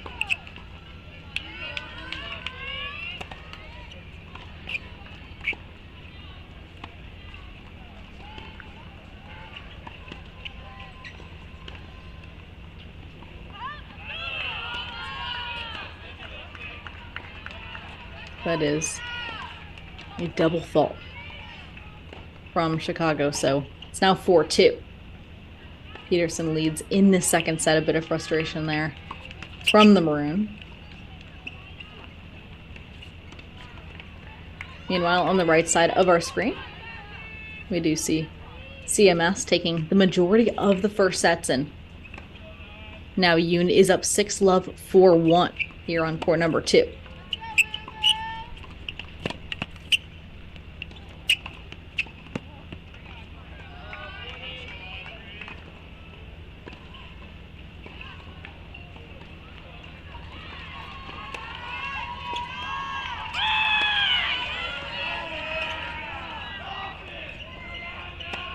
So we do see now multiple chances for Yoon to take a 5-1 lead in the second set. Meanwhile, on the right side of our screen, a bit of a momentum change, as Van der Rees has been able to stay patient, stay swinging here on court number 4, and Peterson has struggled the last few points to continue to think forward, to continue to think moving into the court, which is of course so difficult to do, especially when you are close to closing out a match. That is a very tough skill, one that I never learned, but closing out a match is not easy. As we see, Peterson is able to step in there, so it's 15-all on the right side of our screen. Meanwhile, on the left side of our screen, we do see Yoon looking to serve out this match.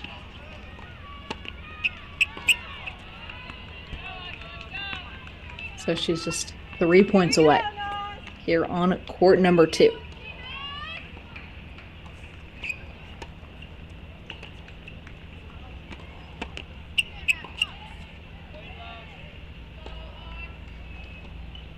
Just 2 points away, Audrey Yoon.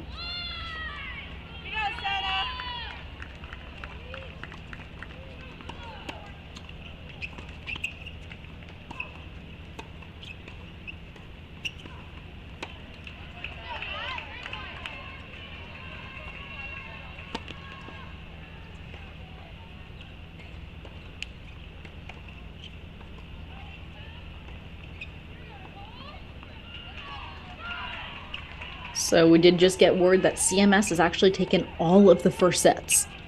All of these first sets have gone to CMS.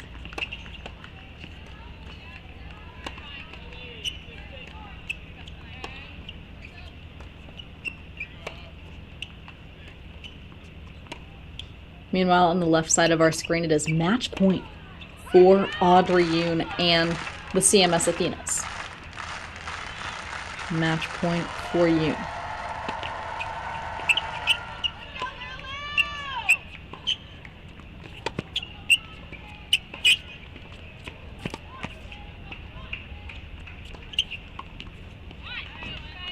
That is saved.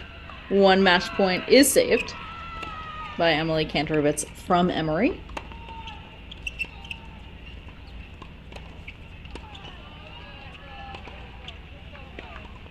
Meanwhile, it's 5-2 lead for Peterson, who's able to keep swinging there on court number 4. So 6-1, 5-2.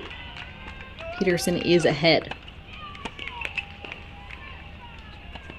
Meanwhile, we see our second match point on the left side of our screen.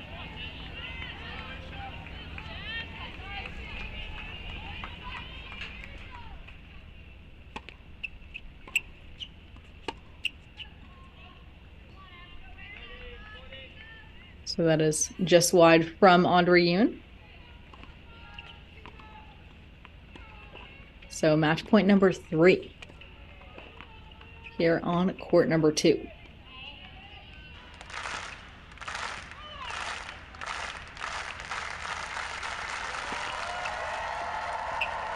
Big serve from Yoon.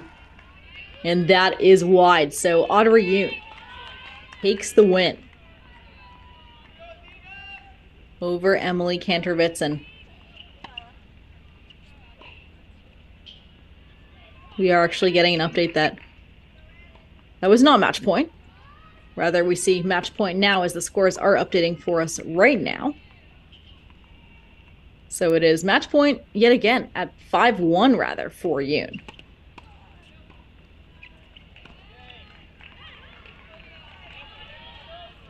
As that is a double fault, so we play on here on court number 2. So Audrey Yoon looking to close out that match. Meanwhile, Peterson on the right side of our screen looking to close out this match as well.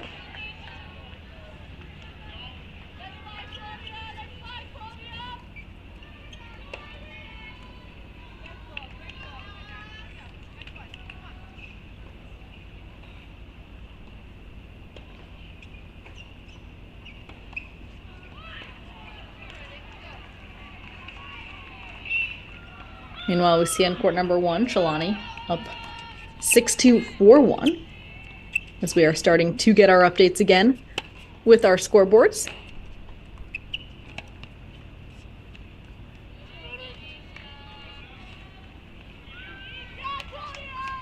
So looking at CMS, Athenas are pushing through this match as we see on court number 1. 2 games away, court number 2. Athenas are 1 game away, and court number 3, Lindsay Eisenman is up 6-2, 3-love over Alexa Getz. So CMS fans, it's time to lock in. Meanwhile, for Emory, down but not out, as we do see the Eagles are fighting back on the other courts in action. Meanwhile, we're still in a first set on court number 5, tied at 5-all.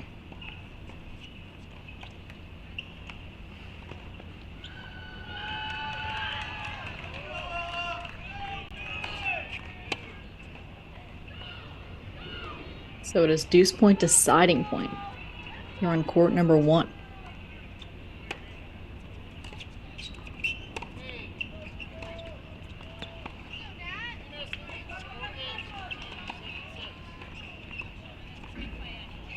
So deuce point deciding point on 1.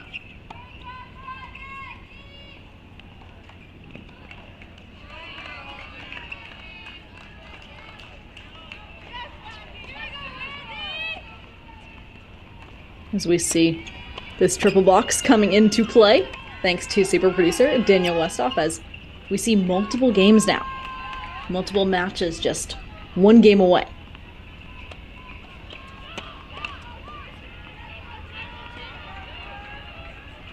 As we see Chelani now just 3 points away here on court number 1.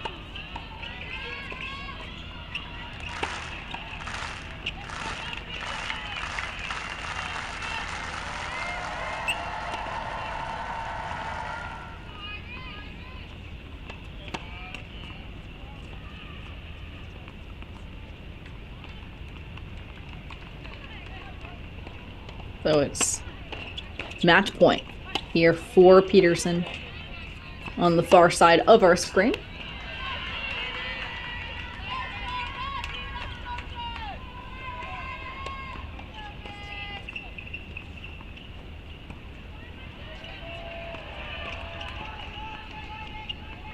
Second serve for Peterson.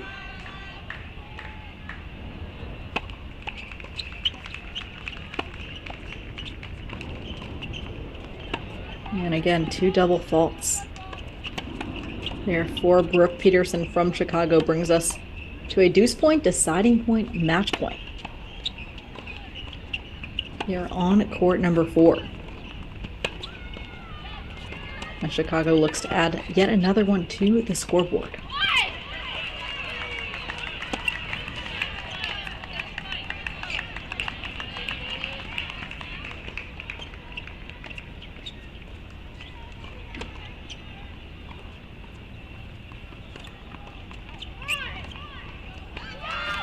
And that's match. Brooke Peterson 6-1, 6-2 over Nathalie Van der Ries. So that is point number 3 for Chicago. Meanwhile, we do see Chicago is up big on court number 3 and court number 1. As we see here on court number 1, Chicago. Sylvia Mikos is up 5-2 in the second set over Sahana Rahman, but did drop the first set 6-1. So Westhoff, let's actually make court number 3 in our big box. Let's make court number 3 between Chicago and Middlebury, as Nicole Geller for Chicago is up 6-2, 4-1 in that second set.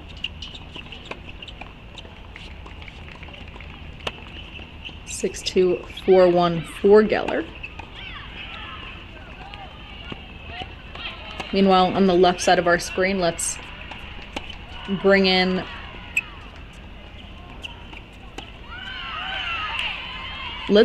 court number 2, actually, as Audrey Yoon is now up 6-love, 5-3 over Emily Kantrovitz, who is going on a comeback run in that second set.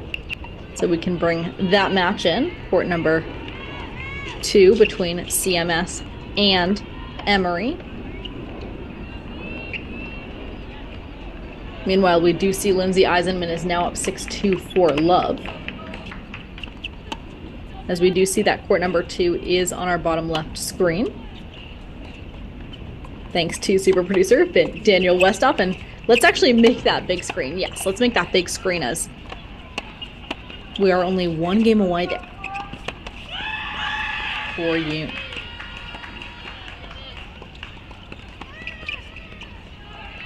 Yoon switches it up with that drop shot, and it is successful. So Yoon now only 3 points away.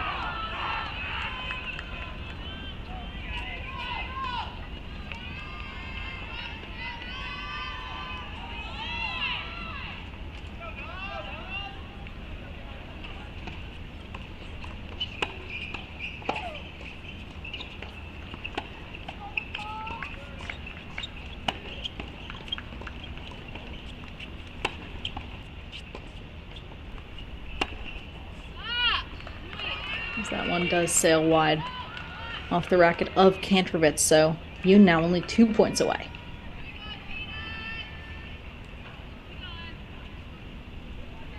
Meanwhile, we do see Eisenman is up 6-2, 5-love now for CMS.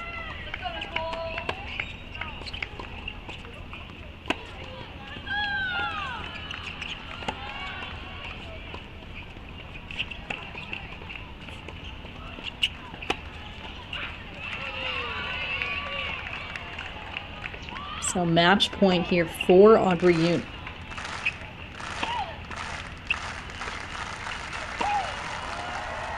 Match point for Yoon and the Athenas.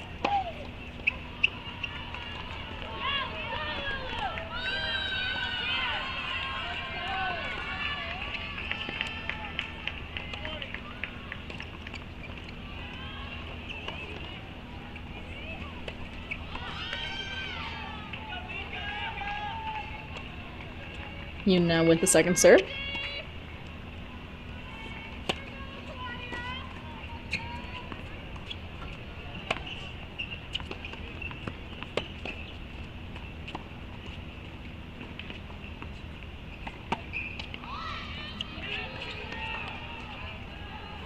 A battle of the high topspin balls here on match point. Both players trying to push one another back. Here on 2, and that is match. So Audrey Yoon, 6-love, 6-3 over Emily Kantrovitz. Audrey Yoon adds a third to the CMS scoreboard. That is a third match. Meanwhile, Westhoff, let's quickly bring court number 6 into our main screen. Perfect. Court number 6, as we do see Lindsay Eisenman is up 6-2, 5-love. Just 2 points away, and it's match point. Match point for CMS and Lindsay Eisenman.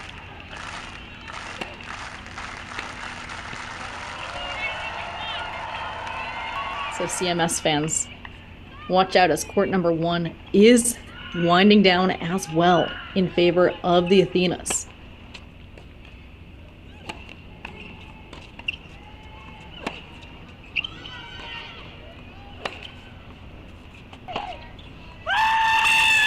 That's match 6-2, 6-2 for Alicia Chelani. That's on court number 1. So this is the point to clinch.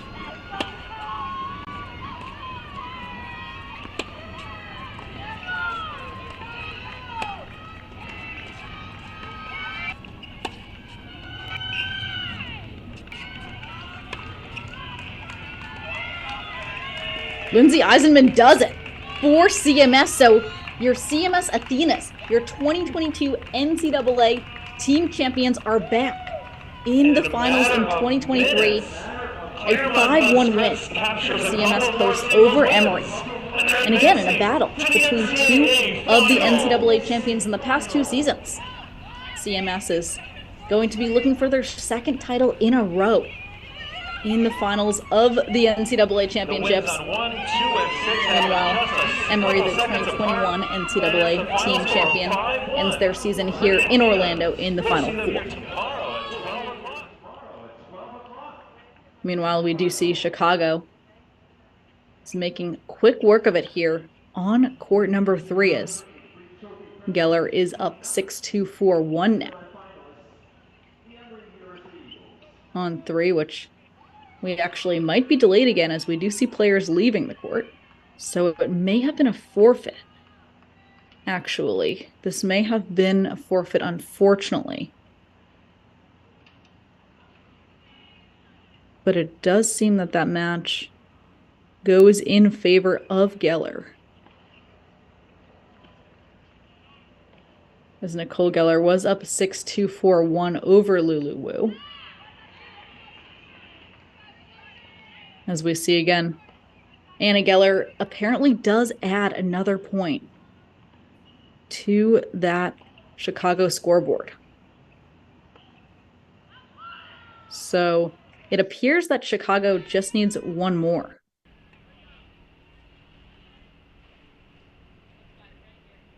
Here in Orlando.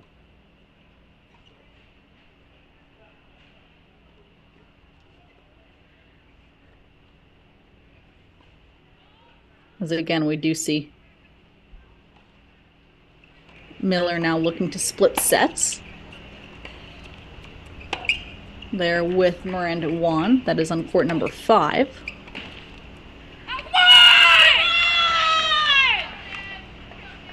So meanwhile, looking at our matches overall, here in Orlando, we see Silvia Mikos and Tahana Rahman just starting the 3rd set on court number 1. Meanwhile, court number 2, Shiana Gao is looking to split sets with Amy Delman.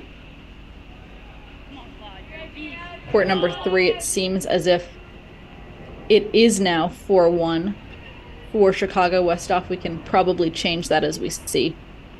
That appears to have been a forfeit. And on court number 5, also looks like we are close to a 3rd set, as we do see Miller is 5-3 in the 2nd set.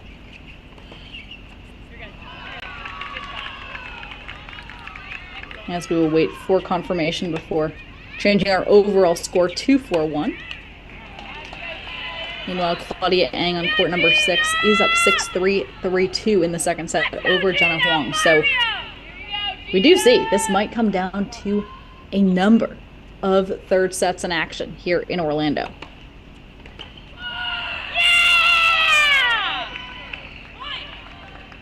As the only Maroon to potentially get it done in straight sets would be Claudia Ang there at court number 6.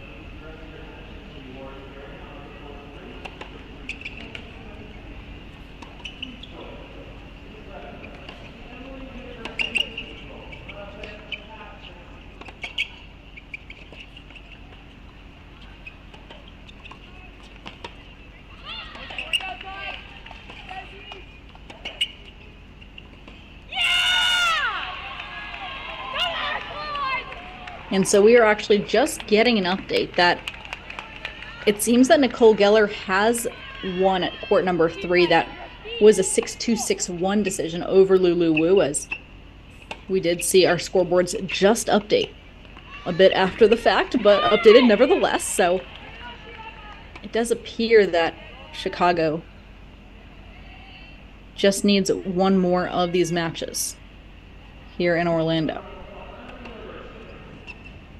So we can say that Chicago is up 4-1 over Middlebury, but Middlebury fans fighting back here in these third sets as we just start off some third sets.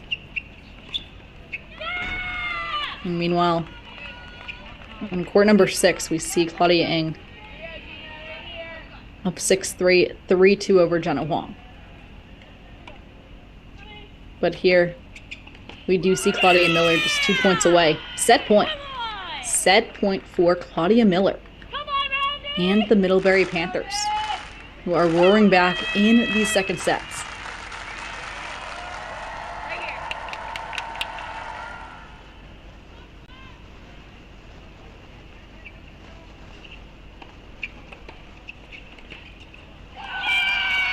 And that is the second set, 6-3 to Claudia Miller. So we are heading to a third set on court number 5. Meanwhile, Westhoff, let's make court number 6 our big box really quickly. We can just switch these two courts, court number 6 into our big box. Says we do see Claudia Ng now with a deuce point deciding point over Jenna Huang. And she takes it. So 4-2. A critical moment for both teams, as now Chicago is just 2 games away from a clinch here on court number 6.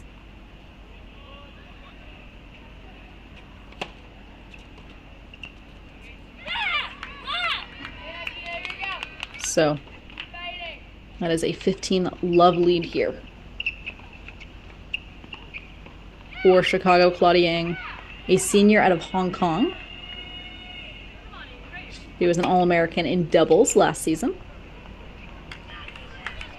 as well as the ITA Indoor Nationals All-Tournament team at number 6 singles, rather.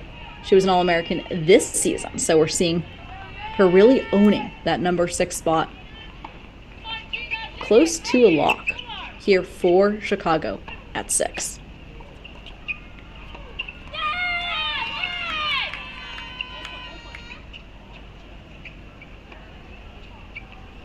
As we see multiple chances now to make it a 5-2 lead.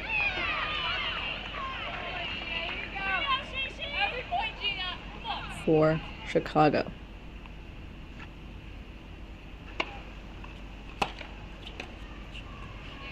So that's 5-2. 6-3, 5-2 for the Maroon here on court number 6. Meanwhile, we check out court number 2, where looks like we are heading to a third set as well. And again, so much of college tennis is just about timing. It's really about timing because it's first to 5. First to 5 points here in Division III. So it's very important for teams that are up early on in these matches to be able to quickly close, because in this sense, if Ng is able to close out this next game, it's really too bad for Middlebury fans who could have seen this go to a very quickly could go to a match that comes down to 3 third sets.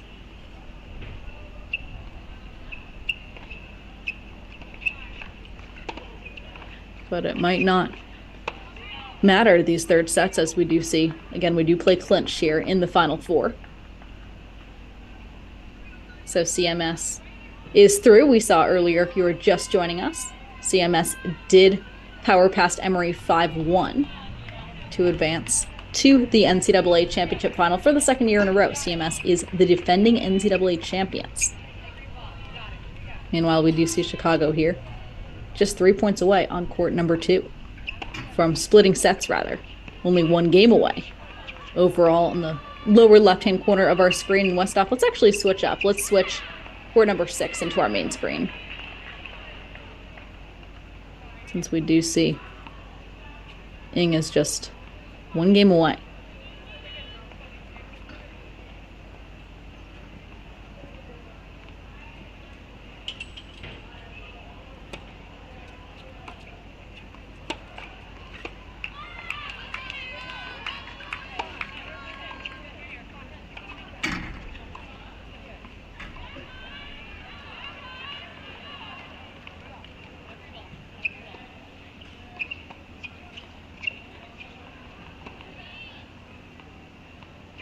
So just 3 points away now for the Maroon.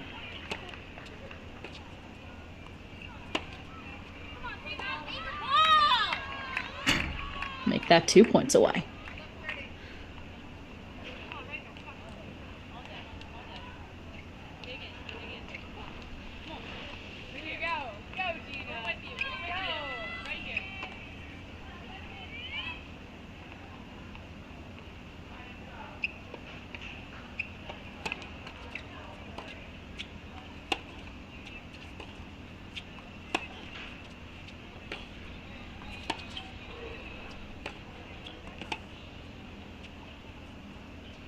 And using that aggression and racket head speed from the baseline on that forehand side.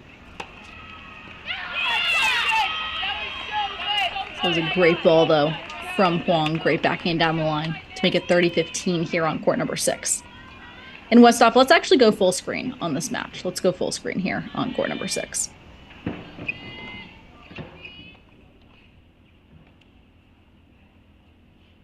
As Chicago finds themselves just 2 points away from advancing to the NCAA championship match.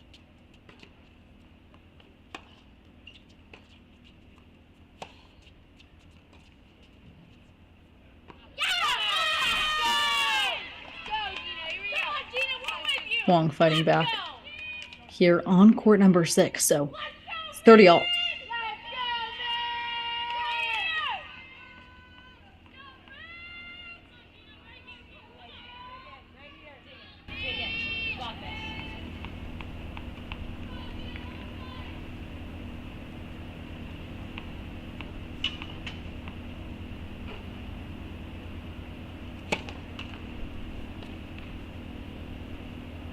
Second serve here for Huang.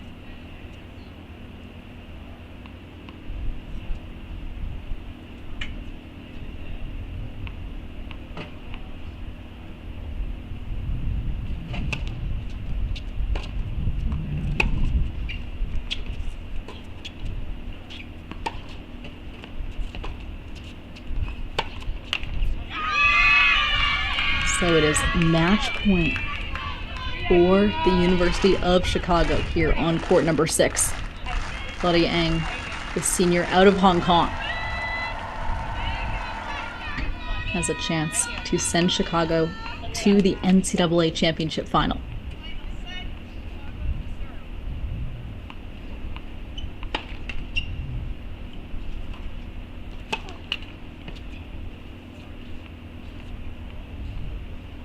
Second serve now. Off the racket of Huang.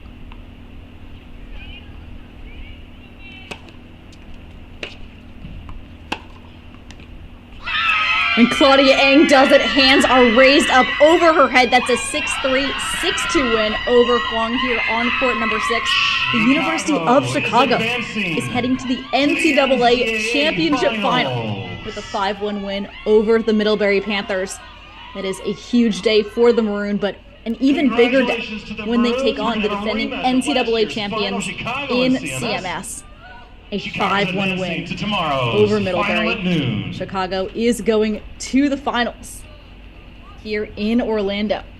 Stick around for a meanwhile, we have seen a ton of Division III action all season, but especially here in the Final Four. Huge performances, 5-1 in both semifinal matches in this Final Four. We saw 5-1 win for CMS over Emory, and of course, that 5-1 win there for Chicago over Middlebury. So the University of Chicago in the NCAA team championship match, taking on the defending NCAA champions, of course, the team that took the title in 2022, the CMS Athenas. We will have to see who is able to come out on top. But again, a huge Final Four, big season for all 4 of these teams. So congratulations to all of those teams. But again, Chicago taking on CMS. That is your 2023 NCAA Division III final.